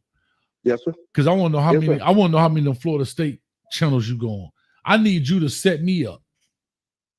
Because none of them guys. They got War Chant. Yeah, they do. Yeah, they do. They got War Chant. They got Fear the Spear. Do me a favor. Do me a favor. You got a whole year to go get this done for me. Go get one of them channels to agree to do a show with me next year, the week of the game, because they won't ever reach out. No, how about I build my show up and I get you to come on over? Well, let's do it then. But guess what? Go get off my show and go build yours, and I can give you this smackdown on your own show. I'm gonna come see you every week. I'm gonna come see you every week so I can keep you popping them pencils, so I can keep Georgia Pacific and all them folks their business. All them businesses that have to get all that wood. I'm gonna keep you popping them plans. I ain't gonna keep you popping them. Mario will keep you popping them because you go start off 5-0, 6-0, 7-0. Bye, man. And then when the loss happens, but I love you, man. I'm rooting for y'all this week, man. I hope y'all win, but y'all lose 31-24. Goodbye. Oh, nacho face eating. Oh, mother. Mel from DC, talk to me, man. What's up? Coach, what it do, baby? What's happening with you, man? It's game week. You know how we do on Wednesday. We're going to complain for a little bit, but then we focus on what's up next. You know what I'm saying? I hear what's going on. Shannon Dawson pissed me off with that little interview. I don't really know how I feel about it. I heard a couple talkers talk about the that run scheme. I agree with you saying coaches can have ego, but they also want to show you wrong or whatever. And I also don't believe Shannon Dawson wants to feel embarrassed by the whole world saying we should run the ball outside, and he's the only one that don't think that. So I think some change is gonna come, man. I mean, I think we're gonna be all right. I ain't scared. I'm not scared of this game. This ain't the one I'm scared about. Not saying overlook them, but and tell me if I'm wrong, Coach. But Mario, right? Mario, when we play big games, Miami typically shows up. That's the only time I can say we weren't really ready yet was his first year when we went to Texas A&M. But outside of that, most of the games that they said were supposed to be big games, we fared well. Florida that first year, that's supposed to be a big game. We fared well. Louisville was supposed to be a game we could lose last year. We fared well. Then this year, Notre Dame fared well. Florida State was supposed to be a big game, fared well. And then Florida fared well. These were supposed to be big games, so they said, right? I'm not worried about Mario in those games. It's the games where the team is not supposed to be. It's supposed to be a game we're supposed to walk over somebody. Exactly. Those are the games right. Mario about. That's the problem. Like, if we would have lost to Notre Dame, we may not have liked it, but we maybe could have accepted it. Like, but that's been the problem. Syracuse, right? Here's the funny thing. All this experience, all this great coach, all this stuff, and a first year head coach in Fran Brown come and knock us out the playoffs. I'm going to tell you why this happened, though, Coach. I'm telling you. Hold up, now, stick with me. Yeah, I got you. Let me go and put my seatbelt on. Feel like you're going to knock me out I the seat. agree exactly with what you said. What it is this, right? And tell me if I'm wrong. When the quote-unquote better teams of college football, so let's say for the most part, the top 12 to 15 teams, right? That's usually the higher talented teams, more times than not, got the most talent. You coach, right? What do you do? How do you coach your talented team that's super talented versus how someone coaches like the team where team ain't as good and you got to figure out a win? You kind of coach your talented and let them kind of play more, right? Versus having to scheme up and do all this other stuff for less talented teams, right? For the most part, yeah. I mean, you have a more talented guy. Okay. Yeah, you don't need a bunch of So trick that's what I'm saying. plays. Yeah, go ahead. Mario's weakness bites him in all of those games because his weakness is Mario. Well, he's not the offensive coordinator or defensive coordinator, but his strength ain't all that schematic stuff. So every time we play teams we're supposed to beat, when we lose, what do they always say? They out-coached us, meaning they out-schemed us. Reason to Notre Dame and them don't really beat us, because that's really like talent on talent. Notre Dame ain't do too much trickery. But you go up against Louisville, whose roster isn't as good as yours, they're going to do trickery. But if Louisville was to play, let's say, a Marshall, Louisville isn't going to do as much trickery. Marshall is going to do the trickery. The problem is, because Mario Cristobal don't know how to do that, a lot of times our team just continues to do the same thing. Like, we're going to run straight up the gut, or we're going to run these 4 or 5 passes. Okay, here's a team that's not as good, right? It's almost like this. I'm going to give you a different sport, coach. Let's say we out there and we boxing, right? And we boxing. But let's say you stronger than me, right? So if we straight up fight, you might hit me on the button, I might pass out. But let's say I watch so much film, and Deontay Wilder now, right? They know exactly when he's going to throw his punch. They know how to avoid it. Now his punch is null and void because they know it's coming. So Deontay Wilder could say, I can throw this punch way harder than you can.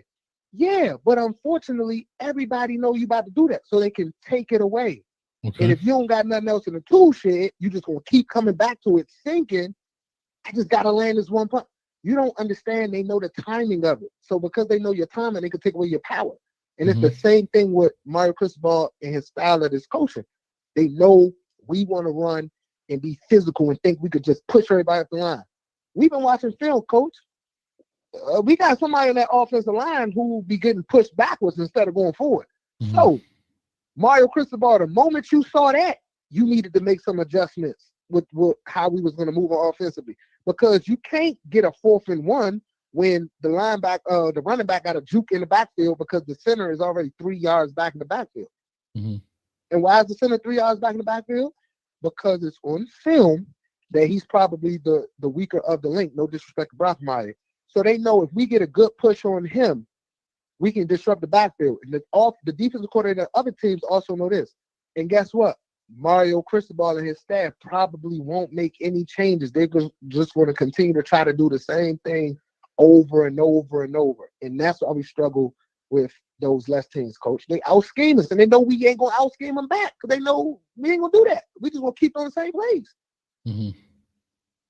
Did I lie? If I lied, put the smack button on me, coach, right now. Did I lie? No, you good. No lie. No, did I lie? No lie too. All right, so I ain't scared of SMU, coach. That ain't the team. That don't mean we can't lose, but I don't fear that game because people have been talking about that game. People have been hyping that game up. This the game Miami is gonna lose. Whenever you see that, when they talk about the Canes that way, somehow that team come out fighting like their heads on fire.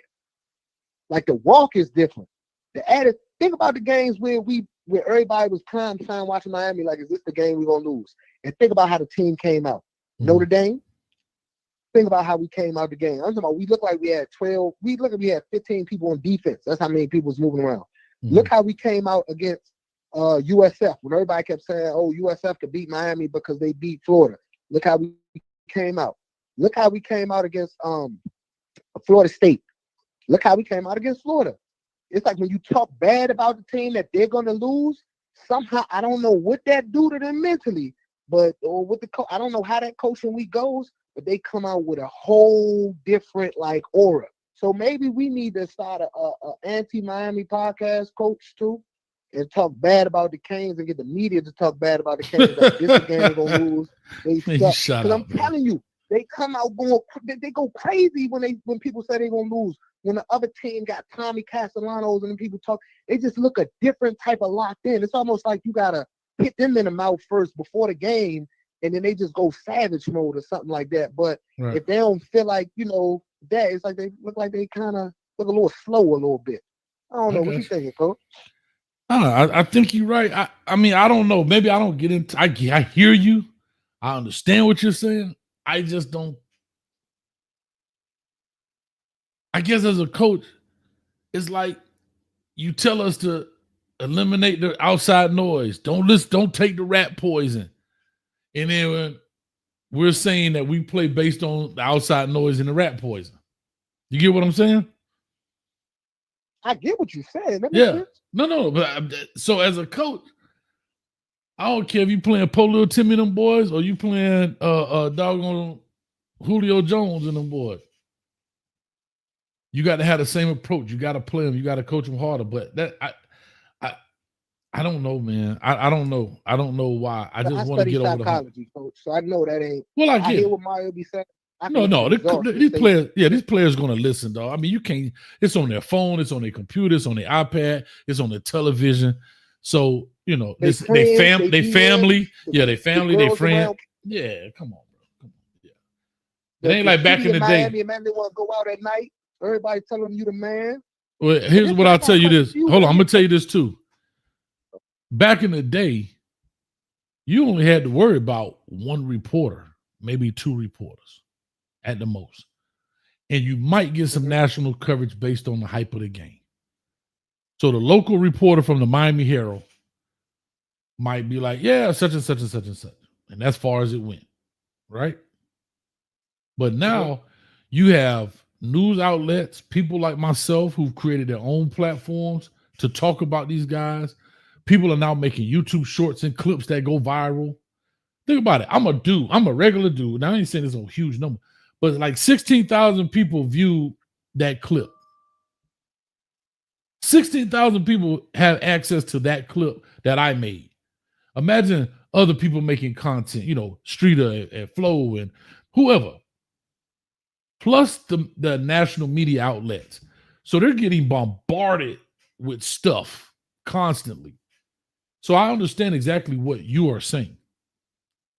You know what I'm saying? Like I guarantee Brock Meyer mama or daddy or cousin or somebody saw that clip of what I made about their son.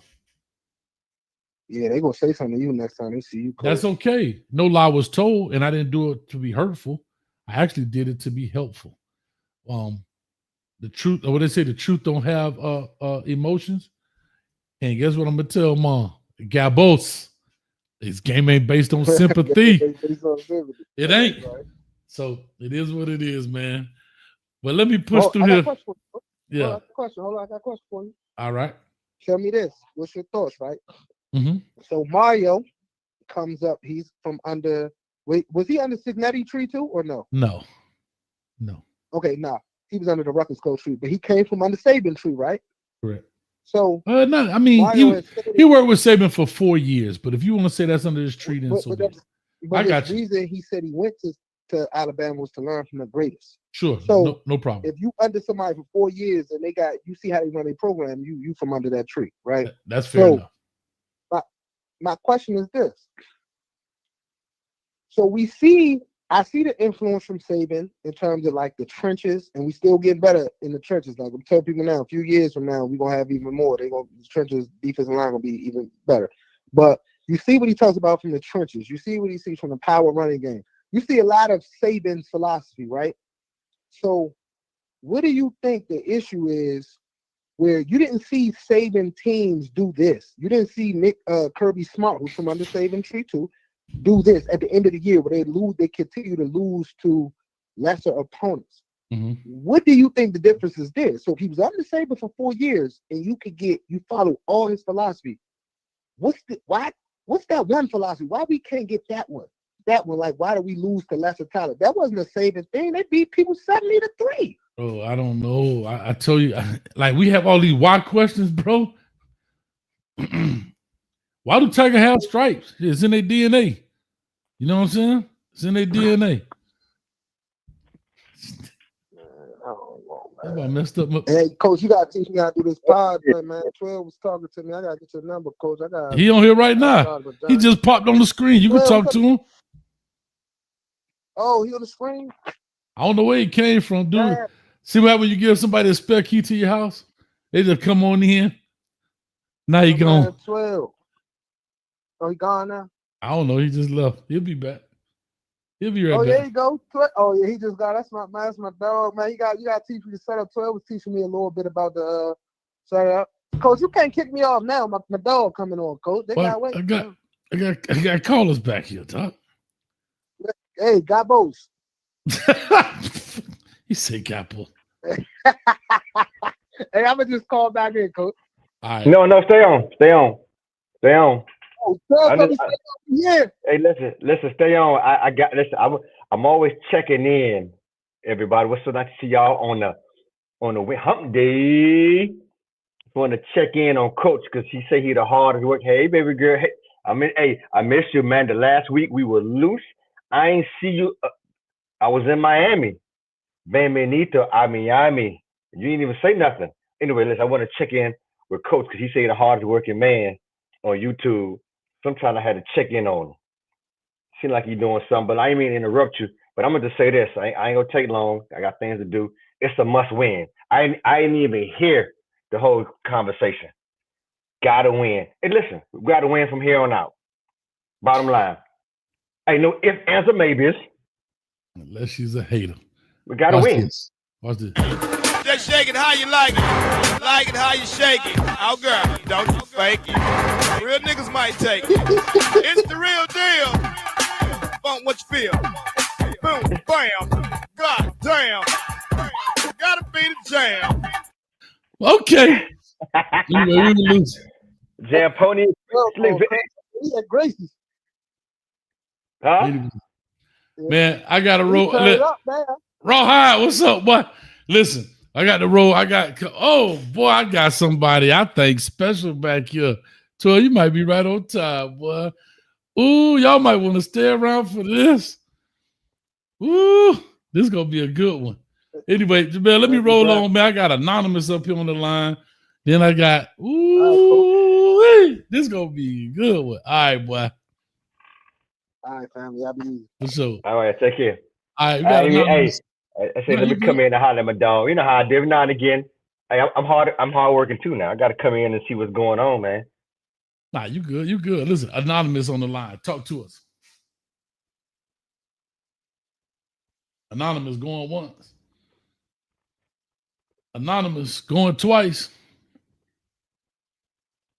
Anonymous. Hey, what up, Coach? What up, Coach? Boy, you almost didn't make it, boy. You about to get, rush it or flush it. Boy, talk to her. Who we talking to? What up, Coach? Island boy. I'm a true island boy. Island boy. You're the island boy? What up with you, 12? What's going on? I'm here. How you doing? He hung up. You call back. That boy said island boy. All right. Yeah, island boy. Hey, hold on. I gotta lay some foundation work here. I see this person on the line. I ain't talked to him in a while. 12, you my dog. It's been a little rocky. Coach, you got to play that funk again, though. They said play that funk again when you get the chance. Oh, yeah, we were rocking. We already be demonetized. Okay. Listen, you get it. We playing the Jam Pony Express, SMU, the Jam Pony Express. So Vic. Here's what I'm gonna tell you real quick for my caller. Got a call on the line. Hopefully they call in. Hopefully it go well. It was a little rocky last time I got off the line, and we're gonna see. But y'all do me a favor, y'all clap it up for the one, the only, the lovely Lexus. Hey, Lexus. Hello. How are you? I'm good. How are you? I'm good. Long time no hear. How you feeling? I'm fine. Thank you. How are you, V12? I am doing well, Lexus. Look at the smile on my face. Been a while. Been a long time. It has. Oh, King Kyle in the building. The name, I didn't recognize Sir King Kyle. We had a chance to sit next to King Kyle at the game, man. It was good meeting you and the family, bro. Appreciate it, man. Thank you, sir. Great King time. Kyle in the building. Yeah, All how right, you so been? talk to Alexis. We ain't talked How to you you- in a while. What's your thoughts on these Canes? Since we ain't gonna talk about me and you. You know I do not have no thoughts on no Canes. Let me tell you why I'm calling. Oh, I'll okay. get your permission to speak about it. Hmm. Someone sent me a video and told me that I had to speak about it because my name was mentioned. Hmm. And I'm like, why do I have to speak about it? And why is my name mentioned? So they asked me to please go look at the video. Okay. And the video was about, they said someone named Ray, but I don't know no one named Ray. Okay. But they said someone named Ray said that there was a bet out for you between you and her, and I was on the line when it happened. Okay. And so I'm real confused. So I said, let me go look at, I'm gonna finally look on this video.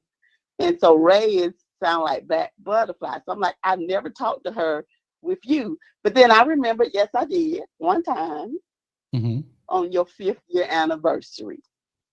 Okay. So I just want to call to say, because the person was like, okay, they kind of like, they still like Carson Beck. They're a Georgia fan, but they still like Carson Beck. And they said misinformation was sent out about Carson Beck and his freaking interceptions. Okay. I don't know what's going on. I hadn't watched Miami. I hadn't watched Carson Beck. I hadn't watched nobody. So I'm lost. So I go back and look at the video from a little of it from your anniversary. Because I don't know what they were saying that she said something about she made a bet with you with me on the phone. Okay. That Carson Beck was inconsistent or something, and you agreed to bet her eyebrow or something. Okay. And they were like, do you know what's going on? And I'm like, I don't remember a bet. I don't even remember the call. So let me go listen. And I listened to a little of that show. And I was just calling to say there was no bet. And I also looked at a little of that Georgia Tech Georgia game because I don't remember if Carson Beck threw no interceptions or not, because that was his biggest fuss. He was pissed because he said Carson Beck didn't throw no interceptions. She was lying. And I'm like, lying? Why would she be lying? Carson Beck threw quite a few interceptions. So let's see what she's talking about. And so I pulled up the end of the Georgia Tech game. I can't stand that game. So Georgia won, but I still hate looking at it. So I pulled it up at the end, pulled up his stats, and he did not have any interceptions in that game.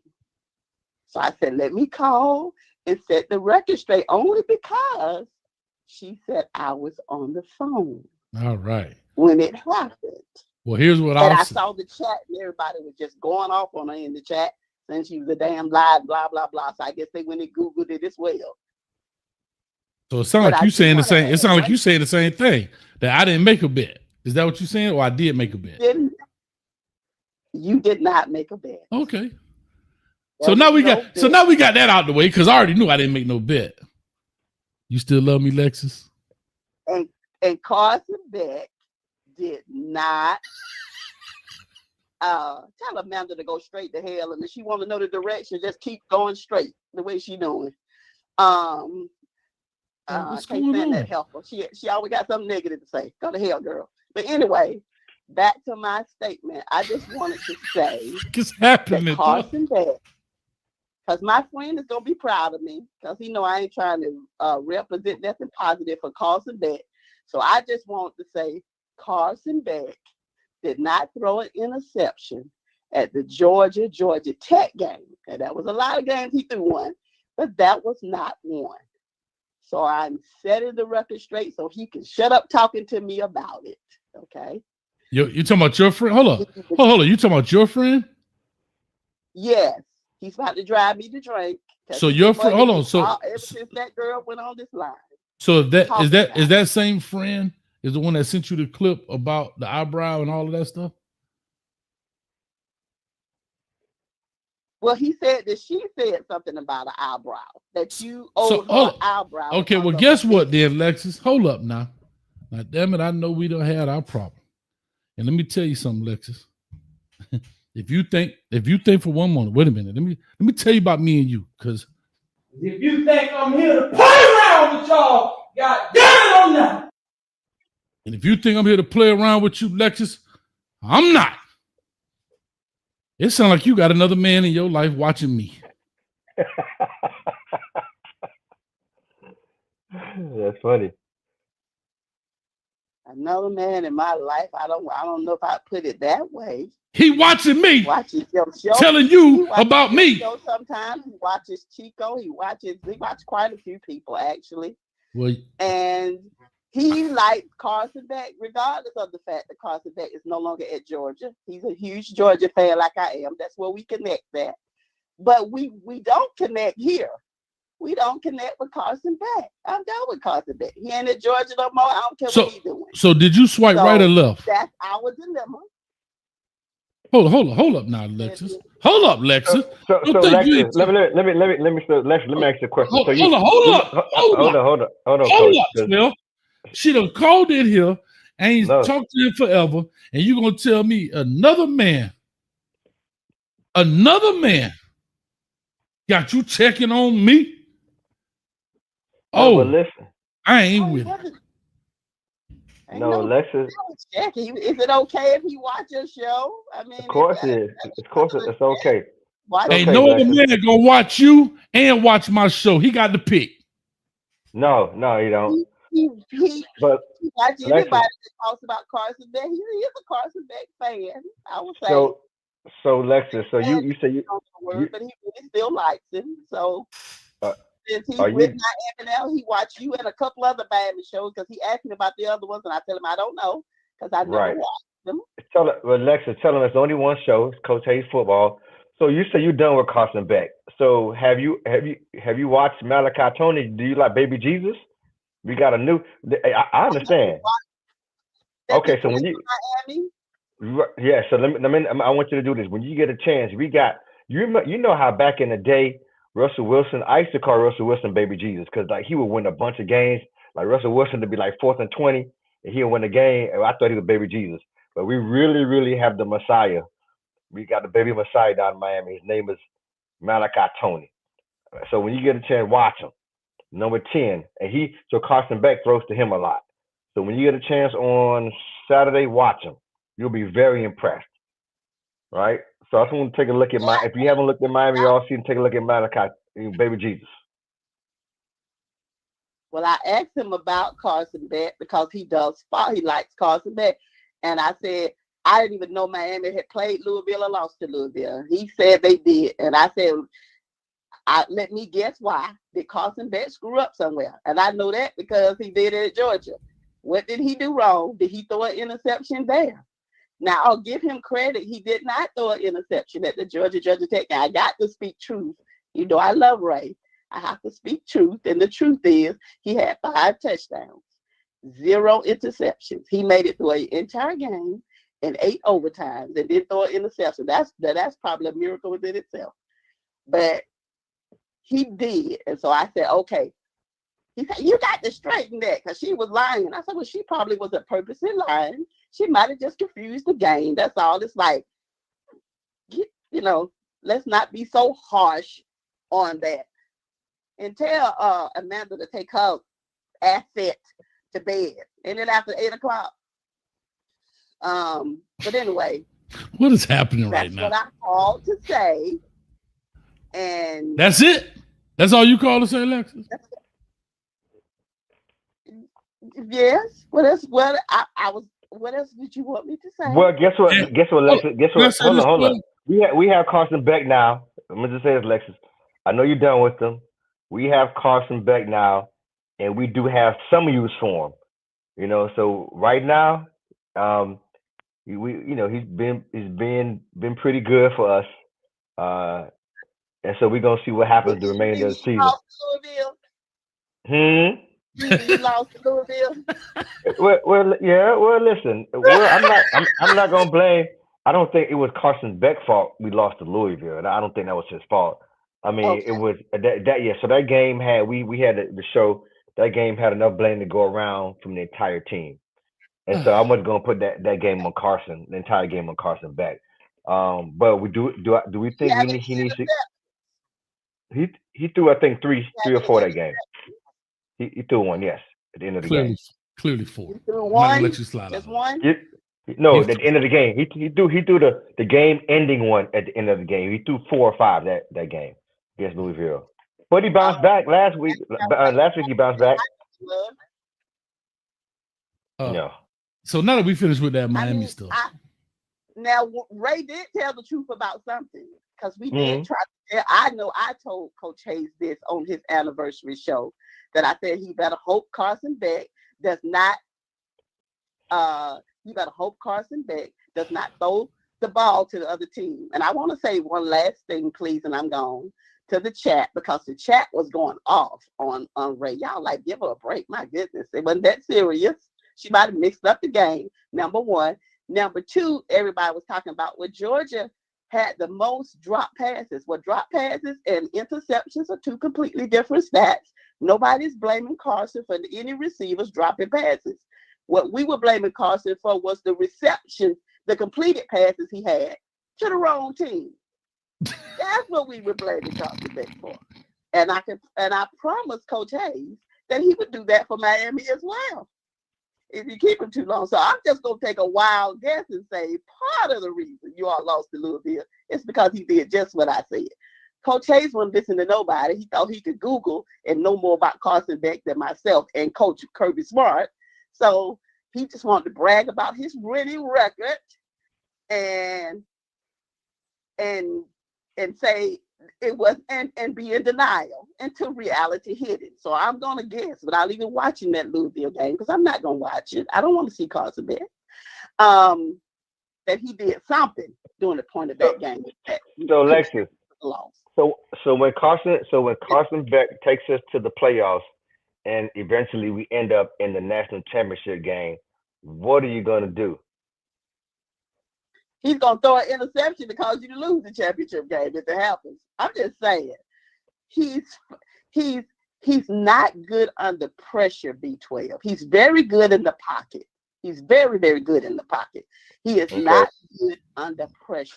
If there's a defense at all anywhere in the ACC that gives Carson Beck problems, Carson Beck is going to give him some interceptions in exchange for those problems. So, I mean, that's just who he is, what he's done. He lost his job. He had lost his job before the injury. And the injury made Kirby Smart is too kind sometimes. But the injury made it easier for Kirby to take the job from him and not give it back to him. And that's why he decided to go to the NFL. And then somebody with some sense told him that's a bad decision. So he said, let me find a team that I can, get rich off and use them to show off my NFL prospect. Because you do know, V12, that he was selected initially as the number 1 NFL prospect. And I think he let that go to his head and then get out on the field and prove it. And thus we're getting the Carson Beck that you have today. So you're welcome to him. I told Coach Hayes to talk about, you just said something bad about him because he left. Nope. I was trying to find a way to come up missing before he left. Well, can I just say? But guess what, Alexis? I think, arguably, I think we, looking at the portal, we didn't have many options. And so I think that sometimes you got to take the best option that's available. And at that particular point in time, I think he was the best person available. I don't think he is or would had enough fanfare like Cam Ward did. But again, he's a prototype quarterback. He has, good size, good arm strength. Is he perfect? No. So let's see what happens. Right now he's not in the housing race. So right now he's a pedestrian quarterback at best. He just can't lose the game for us. That's how I look at it. Just can't lose the game. Agree. Really quickly before you go, I'd like to get the donos off. Skinny for the 305 for the 499. Hey, Coach, with our talent and the players we have, which offensive scheme do you think Miami should run? I'll say this. The scheme is fine. It's all about when you call the plays and how you call them. We've seen all type of schemes win, right? I don't think it's, like people, we got to run a 4-2-5 and a 4. I think y'all overthink it, right? But what I will say about that, Skinny, and I know you posted this a while ago, and I apologize. Actually, I saw it, but I missed it as I was talking. Hopefully he's still on the line. It's about like anything. When you call it, how you call it, right? Most things in life are about timing. Also, David Staples for the $5. Carson Beck told Lexus to call in. And it's the perfect time, Alexis. Did your new boyfriend tell you that I've been looking for you in the daylight with a flashlight, Lexus? Did your new boyfriend tell you? Did your new boyfriend that you cheating on me with tell you that I'll be looking for you in the daylight with a flashlight? He's not my boyfriend. No boyfriend of mine could be a fan of Carson Beck, especially now that he knows who plays for Georgia.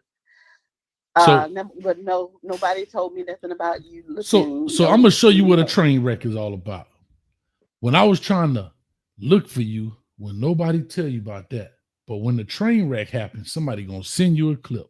That boyfriend ain't good for you, Lexus. He's showing his hand already. When I was looking out for you, I said, "Where's Lexus? I still love her." Ain't nobody say nothing. But as soon as I said, or somebody called in with that foolishness, that real, what is it, the Real Housewives of Coach Hayes football, then they want to send you the clip. You know what, Lexus? They just don't want to see us together. Oh, okay. Is that what it is? I just think he was thinking about his buddy Carson. Oh, I'm here for it. Everybody have to be a fan of who. I don't know if I should do this. I swear to God, I don't know if I should do this. But look how fast bad news travel.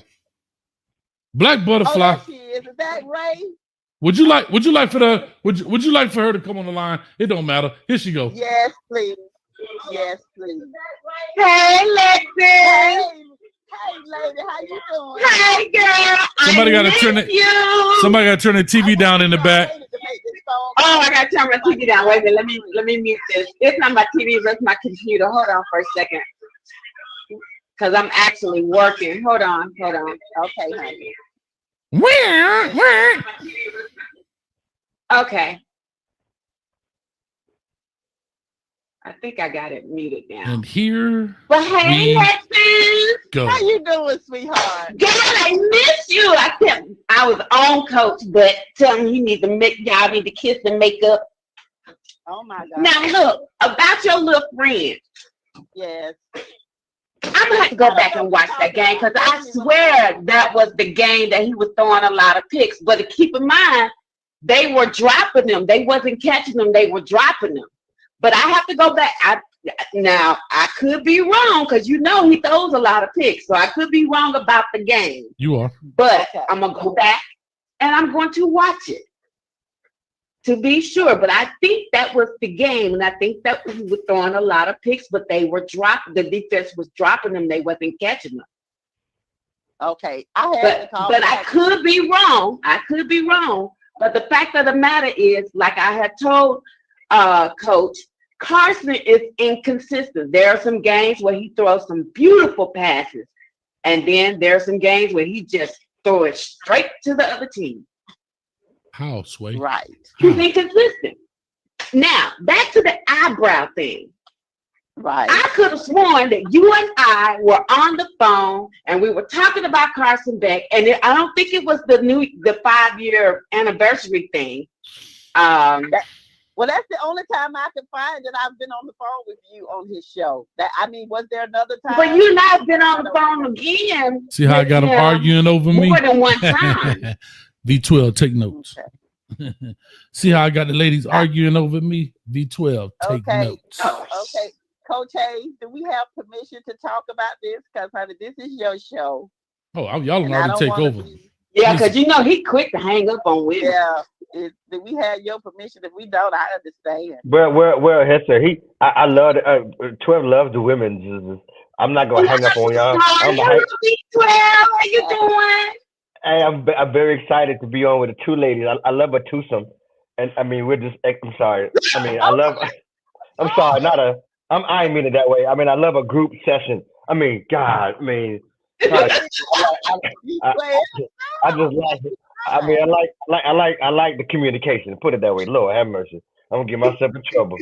Oh, you all in trouble. hey, can we add Smiley to the building? It'll definitely be a fun time then.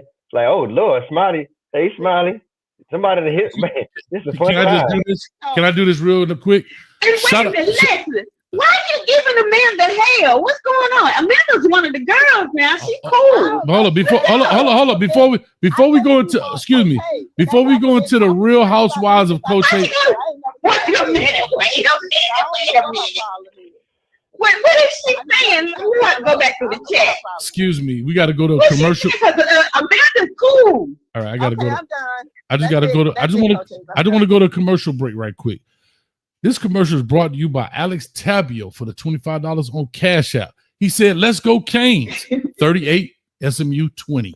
Man, Alex Tabio, thank you, man. Y'all make sure you check him out. He was sponsored the show for a long time, man. That's my man. I appreciate you. $100,000.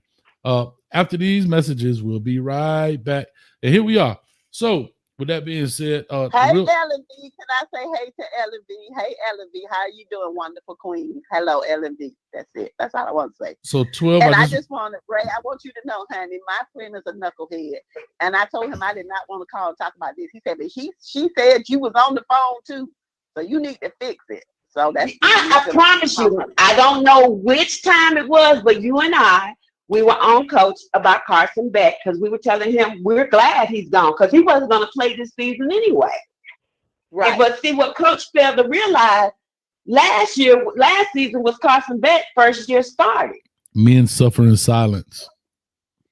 And he's seeing what we were talking about. Carson wasn't going to be playing this season in Georgia. No. I don't think Coach Hayes and B12 gonna tell me the whole truth about this race. So you tell me, did Carson Beck throw some interceptions in this Louisville game, and that's why they lost? Yeah, if I'm not mistaken, he threw 4. He threw 5 almost. 4 or 5, and one of them was dropped. But he threw 4. Yeah, he threw 5 and one. He threw 5, one was dropped. 4 or 5. Yeah. No, on the stats it was 4, but he threw 5, one was dropped. Then he threw the game losing interception at the end of the game. It was intercepted. No. And we lost. He actually got intercepted, but they called roughing the passer. It's actually. Oh, there you go. Thank you, Coach. Yep, there you go. Yep. So pretty much 5 picks. Just proves my point. I'm gonna have to go back and watch that game. The one that I said, the 7 innings, because I believe if memory serves me correctly, which I could be wrong because I do have a life and got a lot going on. So I may have forgotten, but I think he threw several, but they were dropped. But I could be wrong. Okay. But back to the eyebrow thing. You and I were talking to him, and we were talking to him about Carson Beck, and I believe, and if I'm not mistaken, Coach vetted his eyebrow. But I should have documented it. Because I always thought Coach was a man of his word, but we see he's not. You know why I am with Coach Hayes. I would love to have found that, but I couldn't find it. So I had to be honest and say that he didn't bet. I didn't want to say it. I really did. I know you didn't, but hey. Why you just couldn't have said it for the team, girl? Come on. I ain't gonna lie, Ray. Come on now. Well, it's not a lie. It's just a little, if I say it. See how women do it. Men suffer in silence, 12. Can I just tell y'all, this went from the locker room to the she shed. You see how he does that? Now, when them other 2 guys was on there talking and everything, when what's my guy? I like him a lot. What's his name? He has that bare white voice. What's his name? DP. Studio. DP. Yeah, DP. So when DP was on and all the other men were on, you didn't have nothing to say. But now we're on. There's an issue. You see how he treat the women? Hang up on her. There's no issue. Ladies. Can I ask you a question, Ray? I hadn't seen. Will you stop calling my name? It's Black Butterfly. Black Butterfly, yes. And see, that's why I was confused because my friend kept saying Ray. And I said, I don't know a Ray. And he was like, well, listen to the freaking video then. Because he was like a little hot about it. And he said people in the chat was going ham on you. And telling you. So where they? I wasn't paying attention. And all of this. I'm Now like, she called you Ray, and you ain't go off on her. In the friend. But let me ask you a question. Black butterfly. That's the name. Black butterfly. Yes, that's the name. Thank you. You're welcome. I have not seen you anywhere in the chat, and as soon as Lexi come on, you just appeared out of the bushes. Were you alerted? Yeah, because I've been working. I'm working. What? Actually, I'm on call this evening, so I've been working. No, but I've been listening to you, so you ought to be happy. I'm a loyal listener. Oh no, I was asking. So you were just listening in the background. I thought you may have been notified. Okay, I was just wondering. This is I was listening. But guess what, Coach? Guess what? You have to realize. Have you ever been walking and the butterfly just appears? Butterflies just show up sometimes. Just gotta. It's a Zen type thing, man. The feng shui. Just let it flow. Relax. Butterflies just appear. So butterfly was working. She's been listening, and boom, here we go. There's nothing wrong. But you know, Lexus is my girl now. You know, Lexus is my girl. She ride or die. Yes, I am, which is why I did not want to make this call. It bugged on my last nerve. He's like, she wrong. He didn't throw no interception to Georgia. He said, go back and look at it. I said, I don't want to look at that darn game. I do not want to see that. It's a long game, but y'all done made it where I got to go back and look at it now. See, I don't want to look at calling, worrying you. Let me go back and look. The game went into overtime because Kirby Smart did not. I think it went into like not so 7. Smart to decide to go for 2 instead of kicking an extra point when they finally did score a touchdown. That's why it went into overtime from the beginning. I remember. How many times? I think that was the one that went in. Wasn't it like 7 times or something like that? He was out. We were down 17-9. We scored a touchdown. He went for 2. I said, okay, we're gonna take that last name from him. That wasn't smart. But I saw his record the other day. He won 11-20. So I guess I got. Let me back off him a little bit. What's his record? What's his record? Doesn't throw interceptions or what? Well, he said you were lying on him when you said he was the reason that we went to 8 overtimes because he kept throwing interceptions. He said that's what you said, and he said that he didn't throw not one interception that game. She don't know what she's talking about. I said, okay, just calm down. Let's go look. I said maybe she had the wrong game. Just it ain't that because he throws so many so often, so it's kind of hard. You know, it can happen. That's what I said. I said, well, he throws so many, she got the game confused. Okay, maybe somebody else. Maybe it was another game. But my God, calm down. You have to forgive him. He's still a Carson Beck fan. He's a Georgia fan. But he's still a Carson Beck. That's where we differ. Well, okay. So, Lexi, let me ask you a question. Let me ask you a question. If I'm not mistaken, and I mean, I could be wrong. Are you a Colorado fan? I am a Coach Prime fan. Okay. So if Prime leaves, if Prime leaves Colorado, you're gonna follow Prime, right? Correct. Right. So Carson, your friend Carson, I guess he liked Carson Beck. He's a Carson Beck fan. So when Carson Beck left, he's still gonna follow Carson Beck. There's nothing wrong with that. I didn't listen. He has a right to like who he wants to like. I just didn't want to bring me into his mess. That's all. He said he brought me in it because Ray Bellafly, said that I was on the call and I need to fix it. I'm like, well, Got it. Okay, he's a grown man. He know whether or not he made a bet or not. He can handle this without me fixing it. He claimed he didn't make one, but he did. But I can't prove it because I didn't document it. Can I tell you something? LV would have put it in the Discord in the bet section. Oh, I see. Okay. So that's how we keep record of the bets. Because LV actually saved me. I sure was looking for it. But I couldn't. Oh, don't put LV in this. LV say my name is LV and I ain't in it.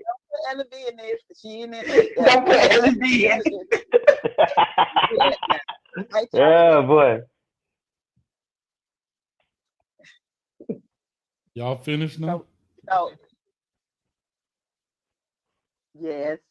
I think Coach Hayes is mad, so let me go. No. We good. No, we good.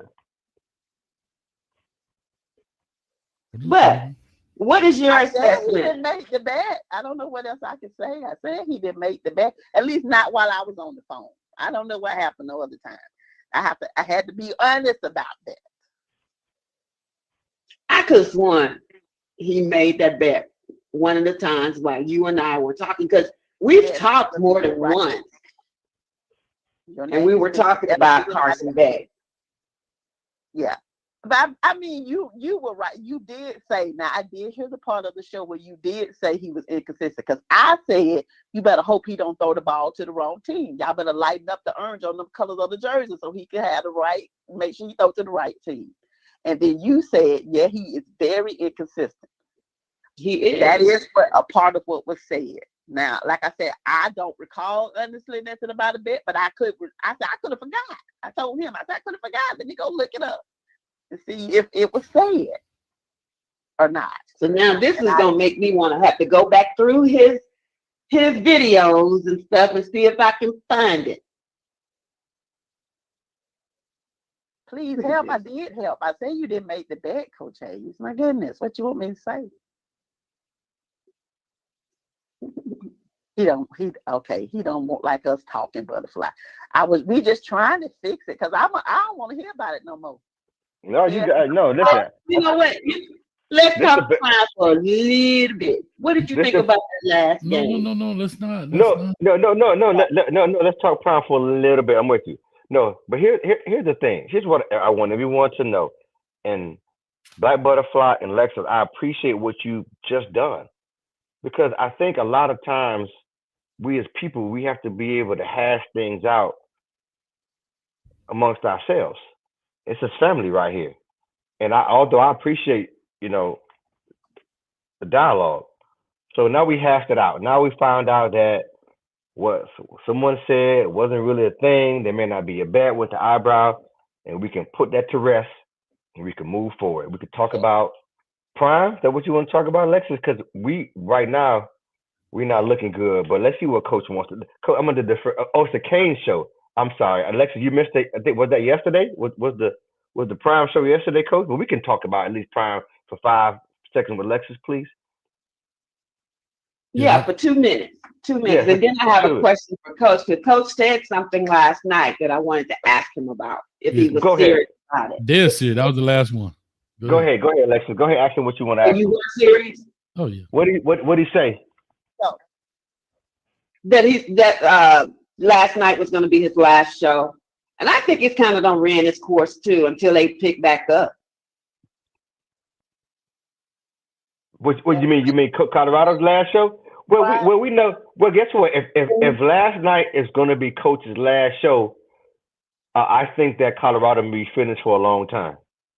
So if Coach is giving up on Colorado, I think that you may want to start packing your bags as well, because it's going to be a long, long winter. Because they ain't, if you haven't noticed, they ain't looking too good. It has ran its course. And I watched Shannon, what was it, Nightcap? Him and Ocho was talking about the fact that Prime doesn't go to do home visits. And Shannon was saying that Prime needs to do home visits. Mm-hmm. And I just thought that was very interesting. Can I say something? I'm sorry. Go ahead, Lex. Yeah, tell Amanda to go get her own show. She don't tell nobody what to do. You said it was okay, so it's okay. Go to hell, girl. But anyway, what is up with you and Amanda? I don't see these little comments. I don't even see them. To answer your question, I am a Coach Prime fan, and when I'm a fan of someone or something, I don't give up. So I will support him until he decides to retire, go somewhere else, whatever he do. As long as he's coaching Colorado, I will watch the Colorado games. I attended one of the Colorado games. I enjoyed it. I'm going to go to another one, but it probably won't be in Colorado. I'll probably try to catch him when he plays Georgia Tech here in Atlanta, of course, and then maybe go to a game at another venue. Wasn't a fan of Colorado itself, but I enjoyed the hell out of the game. Even though they didn't win, I got wet. I lost my voice. It was that part wasn't good, but I did that to support him. I can see him in person for the first time and forever. And I'm going to support him as long as he is coaching the show. Coaching the Buffs. When he retires or do whatever, go to another team, I will no longer watch the Colorado Buffs. When Coach Prime is no longer the coach, so I'm not a Buffs fan per se. And that goes double for Shadua and the Cleveland Browns. I'm not a necessarily Shadua / Cleveland Brown. Certainly not a Cleveland Brown fan. I support Shadua because of Coach Prime. It's his son. That's just the truth. I've said that from day one, and that's what it is. I'm not watching Cleveland until they tell me Shadua playing. He don't play. I don't watch. Can I say something real quick? I have a person that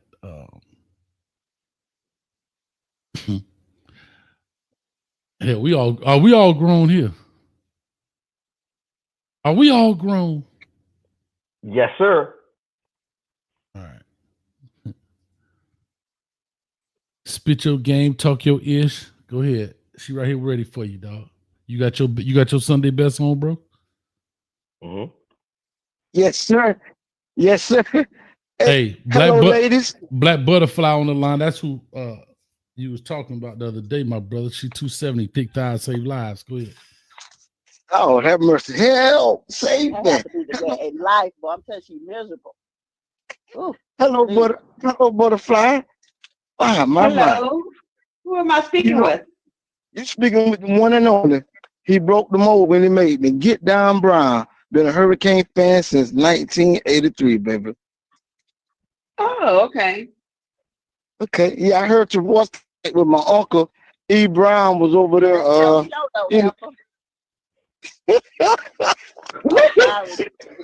sorry. I'm sorry. Lexus, you messing up the groove, Lexus. You messing up the groove, Lexus. Go ahead. Watch this, Hey, Coach, it's okay. This is a pleasant surprise. I just want it's okay. It's okay, baby. I just want to hear the Butterfly voice again. And Coach, I appreciate that. And I hope my uncle ain't mad at me. He been on tonight. We can leave E. Brown where you at. I brought you what you say you wanted. Let's you know go. What? You surely did. You surely did. But listen, Butterfly. Listen, I'm just happy to hear your voice. And Coach, I know we're still on the air, and I'm gonna leave it at that. But I'll see Butterfly again. Yeah. Okay. What am I missing? What is happening here? Well, I got jealous when my uncle was speaking with you, and you wanted to speak with him, and Coach wouldn't let me in. So I guess E. Brown. E. Brown. E. Brown. That's my uncle. Yeah, I'm his nephew. I'm a younger version of him, and he don't look like me, and I don't look like him. I'm just gonna say that. Okay. Okay. Mm-hmm. And so Coach put me on the spot tonight, and I'm glad I came out on building. And Coach, man, I owe you one. And Miss Butterfly, it's been a pleasure. It's been a pleasure. Okay. Nice Is that talking true, to you. 12? Is that true? I don't know. No, I'm just along for the ride. I'm just along for the ride, Lexus.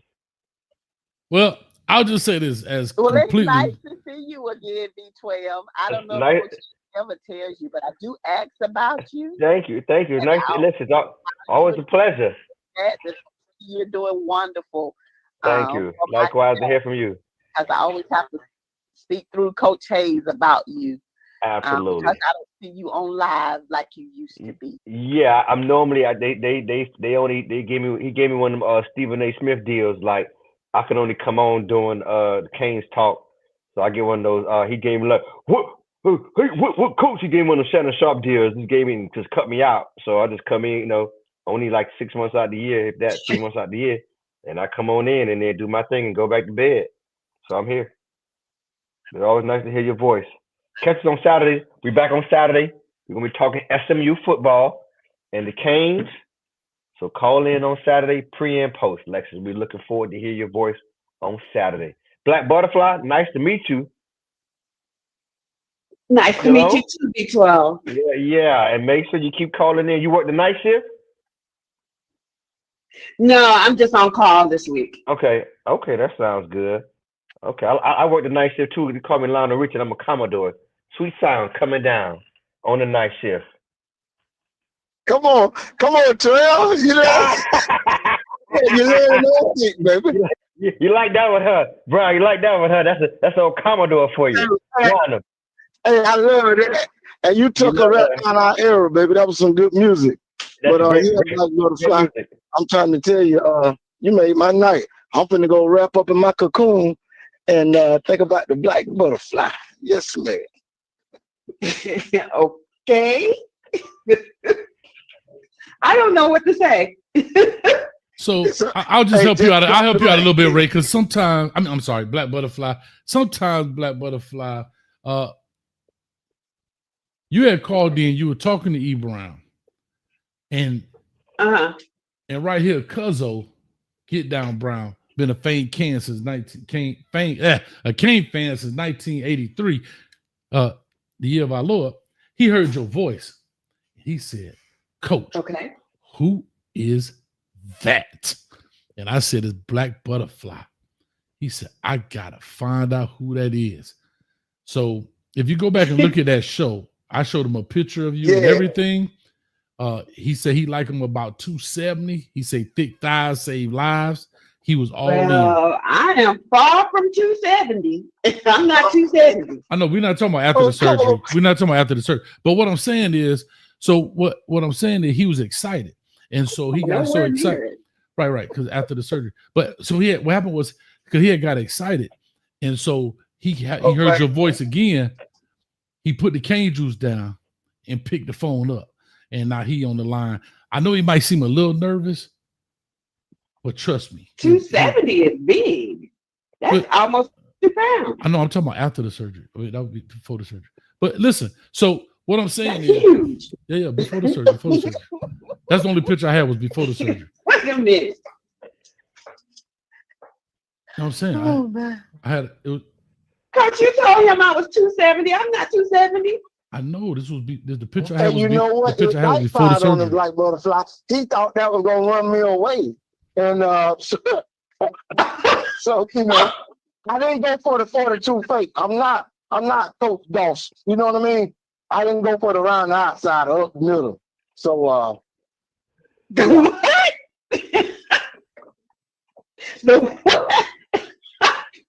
So before we go back to the 1990s house party movie, I said, can you please drop those digits?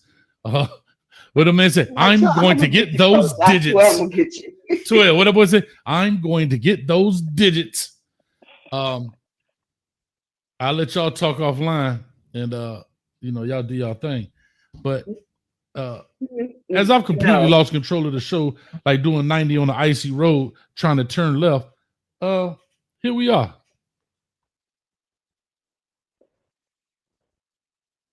I was just trying to fix the problem. Thank you for allowing me on your show, Coach Hayes. Don't act like that, Lexus, because hold up. I let Cuzzo get his turn. Now it's my turn. Now you done called up in here. Hold up now. Hey, Cuzzo, take notes. You got your pen ready? Watch this. Now, man, I got the microphone on too. Go ahead. Now I told you, there's two kind of men now, Lexus. Men who run their house. Well, I'm so sorry. Let me get Black Butterfly. Like 30 seconds. Don't do that right now. I gotta get off the phone. No. I gotta get off the line because I got to focus on work All here. right. But it was great talking to you guys. All right. Great talking to you. Good. And Lexus, you make sure you call back in, girl. I miss you. Okay, I miss you too, Butterfly. Appreciate All right. it. So back Good night. And to the gentlemen, good Butterfly. talking to you too as well. Bye, V12. What'd you say? Bye-bye. Have a good night. What'd you say? Give me a number when you get up. All right. So Be safe. So here's what I'm gonna say. Alexis, listen closely now, Cuzzo. Take notes on this. Is you ready? Now, are you ready? Is you ready? Is you ready, Cuzzo? Oh, yes, sir. Yes, sir. Yes, sir. Now, Lexus, I'm glad you're back. But let me tell you something, baby.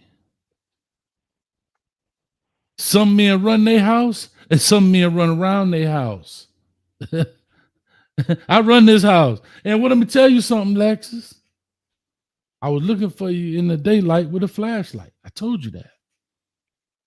And you came back on here saying some other man told you to call back in on here.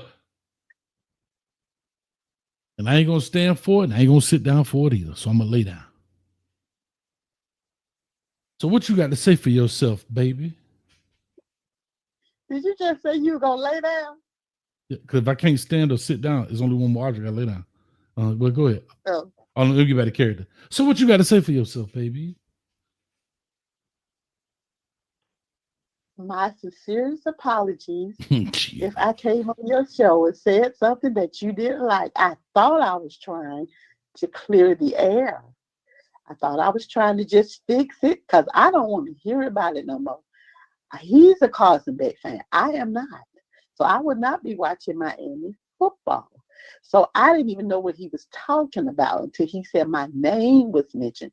And that's why I have to fix it. And then when I found out, because you kept saying Ray, I don't know a Ray. Hold up, now we're going too far. You could have stopped at my apology. That's butterfly. Yeah, but hold up, but you off script right now. You could have just stopped at my sincerest apology, but you kind of off script a little bit because the script say period. Like don't say nothing else. You're going off script, no ad libbing. Stick to the script, like Jay-Z say. So baby, let me tell you this: are you back with Coach Hayes or not? Not. That's all right. You can hate me today, but you'll love me tomorrow. I love you, Lexus. You have 44,000 people subscribe to you and a whole hell of a lot of people that watch you every time you go live. Mm-hmm. You're going to be fine, honey. You're going to be just fine. Oh, I'm fine. Now that I know. I know I'm fine. It's going to get even better. I hate to hear you gonna leave Coach crying, but I ain't leaving Coach crying. I'm a fan, so when I'm a fan, I'm a ride or die one. No, listen, So, I still want to see. Can I say I'm this seriously? Seriously, I still what I'm saying to you. I still want to see him be successful, but from a business standpoint, and from a monetary standpoint, and from an effort and energy standpoint, it's just not. It's the 2 + 2 is not 4 right now. It's just what it is, unfortunately. You know what I mean? And so that's just what it is. I'm still going to support them. Big things happen. I'm still going to talk about it. But I just can't dedicate a show in a day because there's too many other things out here being missed out. And it's not garnering what we need for this show to keep moving. But like I say, Lexus, on a serious note, I am glad you called in. I have been looking for you. I know we're just playing back, right now, but I am glad you called back in. Yeah. And I hope you continue to call. I know I'm just playing with you about your boyfriend, even though I still slap it. I mother. But let me get back serious again. I'm sorry. I am glad you called back in, Alexis. I missed you. So what you gonna do? Just one show a week, and it's gonna be just the Miami show? Is that it? No, is that, no. I mean, none of my business if you want to. Well, no, it won't be. I'm just doing something else. It's just like when a show gets canceled on NBC, they fill it with another slot. That's it. Yeah, I'm a fan. Yeah, and Lexus, I'll tell you this.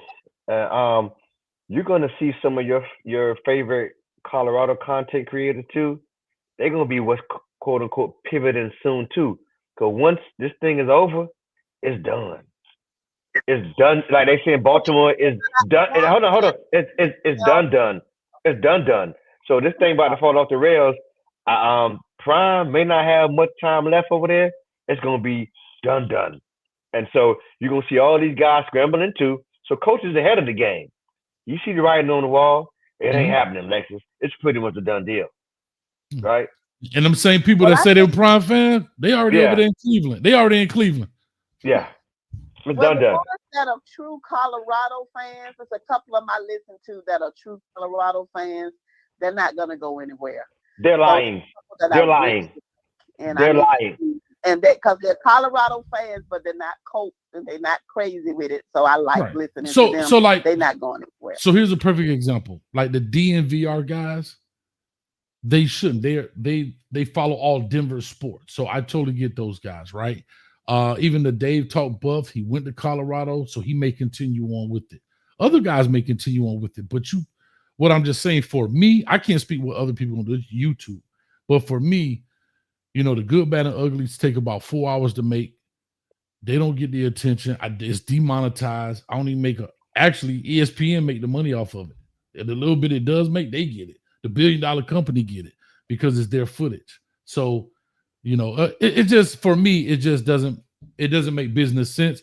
And that's all. That's it. There's no love lost. If they do something special, I would talk about it. It's no big deal. But to dedicate, you know, this kind of time to it, I just can't. I got to push on. I got to. Yep. I get it. I totally get it. She says, Coach, can you do one more show to say goodbye to your favorite CU Unk tees? Yeah. Peace to them. But anyway. Oh, hold up. I got somebody for you. Here you go. E. Brown. What's up, E. Brown? Hey, Coach. Where's my nephew? Where's my nephew at? He got kind of tongue-tied when Black Butterfly got on the line. Hey, where? Here I go, man. That's what I'm talking about, baby. That's what I'm talking about. Show out of control, 12. I'm glad you got an opportunity. I'm glad you got the opportunity to talk to Black Butterfly. Man. Because, You know what? When you said her name, Ray, she went off the cuff. Don't call her Ray. She wants you to call her Black Butterfly. Call her Black Butterfly. You know? Hey, but go ahead, sir. Go ahead. Hey, I just got one question. Who's she gonna sit by at the family reunion? Is she gonna sit at my table, or we just gonna sit at the same table? Well, she could sit the Twinks. Oh, there you go. Sit the Twinks. Oh, she can. And either way it goes, she'll have a brown to the left and a brown to the right. Yeah, because you going up the gap. Because you running up the gap. I see you. I'm staying away from the gap. I'm going around the outside, man. Hey, Coach, hey, you the best, man. I got Mark on the line, baby. Hey, listen. I got one thing to say about Coach Hayes. You know, he's a good man. He's a doggone good man. But you know, when geography was given in school, he actually left the classroom. That's you out there with your compass, dog. Hey, get down. Get down. E. Brown at the game. Me and 12. 12. How long did we wait for this dude? How long did we wait for E. Brown? I said I'm in the southwest corner. This dude told me, I'm in the northeast corner. Yeah, E. Brown. I didn't know you were that. You were navigationally challenged that night. Were you drinking? Because we waited for you in the beginning. Before the game, we were trying to find you. Then after the game, we tried to find you. We could not find you, E. Brown. Right. We had to roll out. You're right. You're right, 12. I was drinking. I was drinking a lot of rain because I was looking for you two guys who don't know, who left geography class when they were giving it out during your elementary days, your high school days, and your college days. Well, I heard you. I heard you mention something about how nicely the women were dressed out there. Did you have a good time? Listen, there were some good palm trees out there, bro. Really great palm trees. Okay, nice. You know, the one thing about a palm tree, you just put a palm tree in a 200 mile per hour wind hurricane, and it ain't gonna do nothing but lean to the left, lean to the right. But when it's all over, it's gonna stand upright. Okay, that's what it's going. And it won't create too many gesticulations, you know. A palm tree ain't gonna do too many gesticulations. This man said gesticulations. But nephew, you got the opportunity. You got the opportunity to say a few words to Ray. You can always tell when Ray has an affection for you is when she leaves. She was smiling. Yeah. Oh man, you know what? I was gonna sing to her. I was gonna sing Black Butterfly, but I didn't want. We were still on the air, and I didn't want to let the cat out the bag for Halloween. Right. Don't let the cat out the bag before Halloween. But but I'm gonna take it just a few minutes. Like I'm gonna just say a few seconds Go ahead. I'm done. I'm finna pick my daughter up. Go ahead. I'm taking a few seconds just to talk about Saturday morning. Saturday morning, the Hurricanes are expected to march into SMU territory. And when we go into SMU territory, I don't need a bunch of pontificators, bloviators, and vacillators coming on the coach's show and talking about, well, they got a good football team and they got this. Listen, we're gonna blow these guys out. Okay? We're gonna blow these guys out because we have no room to be 3-point, 7-point, 10-point winners with this football team. We got to beat SMU and we got to beat them soundly. Okay? That's what I want to say. Now, I threw out something a couple of weeks ago. I go, what do we do? What are we doing that we're winning that we wouldn't accept when we lose? So I'm going to throw out another question.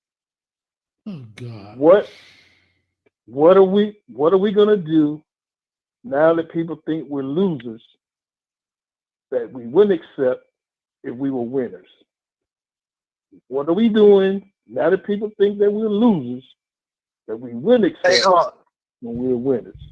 Hey, man, you coming with these football brain teasers, man. You know, man, I never heard Coach not have an answer for, man, when you came with that soliloquy of that tripod question, man, Coach was stuck like Chuck. I ain't talking about with the Chuck Taylors. That's almost like the question, how far can a dog run in the woods? Halfway in and halfway out. Coach, you can go ahead and answer that question what my uncle just asked, because I don't know, man. I'm gonna leave that up to 12. I'm gonna leave that up to 12. I'm like, what V? What are we doing? Mm-hmm. What are we accepting now that we're considered losers that we wouldn't accept? This man said that we're losers. We were winning. Yeah. Well, here's my thing.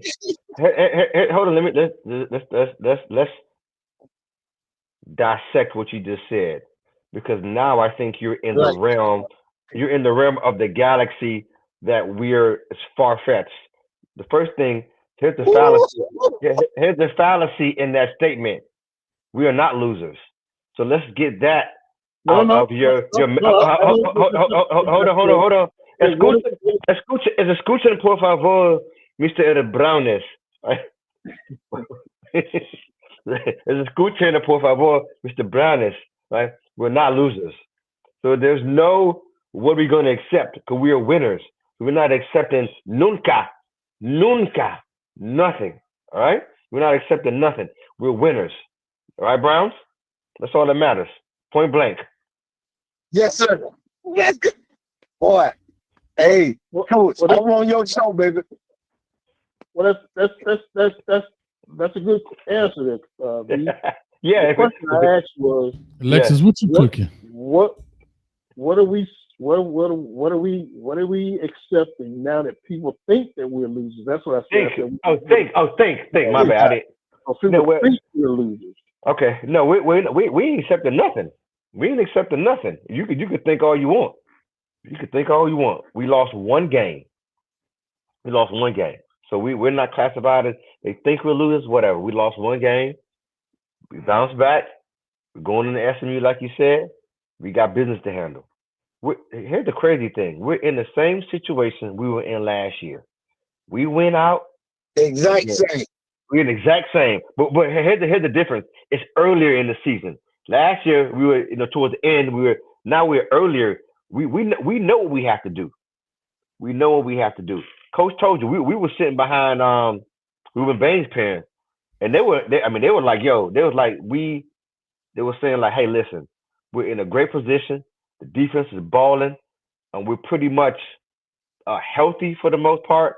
Like, we have a great opportunity in front of us, and so we got to make sure we take advantage of that opportunity. That's the bottom line.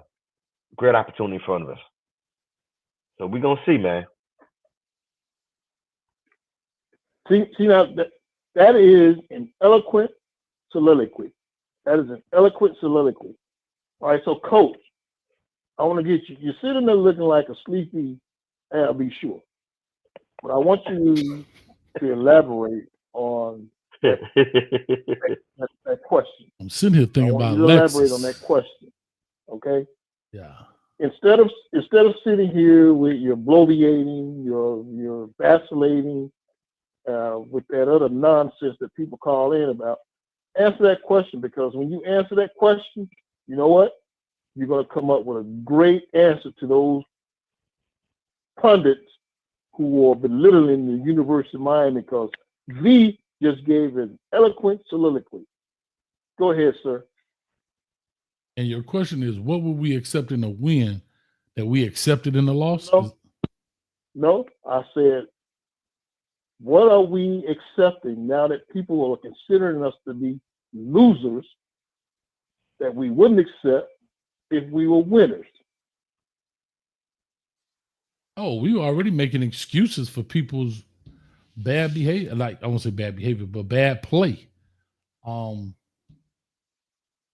I think that when you do lose, you do peel back the layers, and doubt creeps in. Right? People are already thinking we about to lose the SMU. We're going to be out the playoffs. Like, that's already there. Dissension has already started amongst the ranks.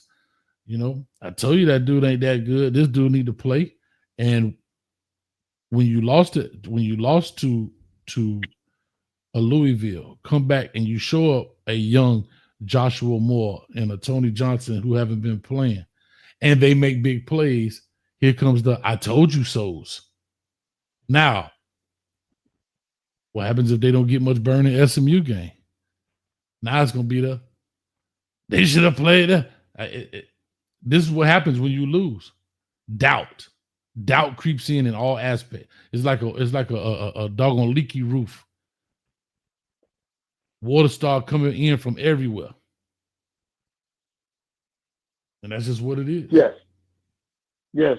The one thing that we are accepting now that people are considering us losers is that we are accepting all of the negative talk about our football team. For instance, correct. The doubt. We have people talking about the hell is this old man talking players who are on their phones and they're sending out text messages. That stuff creeps in. We have people talking about the coaches are making bad decisions when it comes to play calling. That's what we're accepting. We're accepting the fact that we're allowing the narrative about how bad we were in the past, in the past 15 years, to creep in. About Miami is the same old Miami. Those are the things that we're accepting now that people think that we are losers. But when we're winning, we won't allow those things to creep into our mentality. So our mentality needs to be what we are right now. What we are right now is a top 10 team. We are a winning team. We need to keep that concept. As fans, we need to keep that concept. I know we want to revert back to what used to be, what things were in the past. We were not like we were last year. Last year, we were a high-powered offensive team with no defense. This year, we are a high-powered offense with a high-powered defense. That's what we are this year, which equates to a winner. So we're allowing.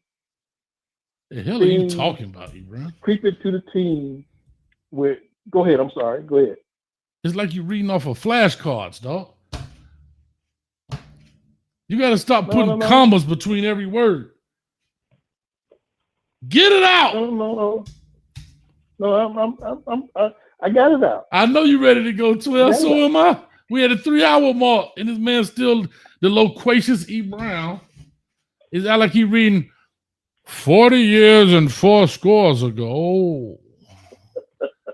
No, but this is to be continued, right? Because we got Saturday coming, so he could continue his pontification. Yes. On Saturday, he can continue it, and then he could do his basically the TED Talk on Saturday. How about that? Hey, Brown out here with a scribe like this. 40 years and 3 scores ago, the Miami Hurricanes dawned upon Coral Gables. And hey, he can describe. I'm gonna say this before I go make my daughter some ham and cheese. The World Series, they have what you call the closer. Hey, my uncle is the closer. He got to come in and close this thing out, baby. God dang. Epic show. 12. I love your rebuttal, man. It was epic, man. Hey, nephew. One thing I gotta say about B. One thing I gotta say about B12. I'm listening. I mean, you know, he got that 1960. He got that 1960 Motown haircut going. Yeah, I do. You know, hey, he looked like he ought to be a lead singer. I got sunshine. Listen. I got sunshine on a cloudy day. I'm a Motown guy. I'm a Motown guy, fellas. Listen. I'm a Motown guy. I like that. I don't know what happened on the backside of the show. I think I took my eyes off the wheel. And it's okay. We have fun here. It's out of control. The man I'm said out of control. E. Brown had out of control. Get Down Brown definitely out of control. V12, that's my dog. He been out of control since. Play that. You got to. Hey, on the way out, you got to play that Jump on the Express. They've been asking for it. You got to play that funk before we leave out of here. Oh yeah. But I didn't even. Y'all really let me get to the lane part. And that dog. Hey, coach, don't play that slave music. So you can start all your gesticulations. Your gesticulations, man. Testiculation. You know, your gesticulations. When you play that slave music, you start going to use your slow down. Gesticulation movement. Sound it out. Sound it out, E. Brown. Sound it out. Hey, listen. I caught a cold. I caught a cold because I was walking in all that darn rain the other night trying to find UNV because you two guys don't know your direction. Okay? Mine is a terrible thing to waste, man. When you have a topic like geography, stick with it. Oh my God. We waited on you for so long, man. We waited on you for so long, but it's another time. We'll do another time. Listen, Lexus, I think you're still on here, Lexus. I'm glad you called in. Hopefully you'll call back. And we'll continue this on. Listen, man. Black Butterfly, I want to see. Good. I was feeling good. Yeah, what I gotta say. Okay. I was feeling good, so don't make me want to go kiss a snagger-tooth jackass. Oh, I gotta go. What is happening? You gotta go. But I think two jackass. They go kill them. Oh, here she goes. She back. So, with all that being said, we about to rock out, baby. Yeah, they can't do it. Slick Vic all into it. This how we are, right out in the South Side. FLA, hitting them harder than a quarter. Off in Florida. Let's do it. Get to it. Hey, girl. Hey, Lexus. Shake it in the room, shake it in the house, shake the shit all out them drawers. One time. Squatty hotty. Lottie. We about here, baby. Go ask somebody. One time for your mind. Black. Go. Time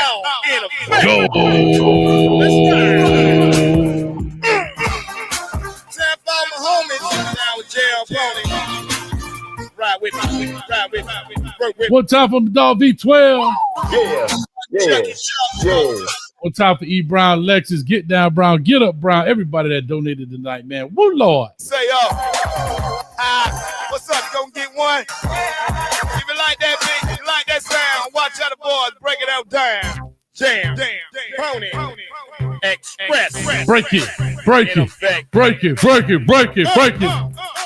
That's slave music. I told you about playing that slave music, man. That's slave Make a music. DJ, tape making motherfuckers. There it is, baby. We out of here. Cocaines. Catch us live right before the game for the pregame, postgame. We out.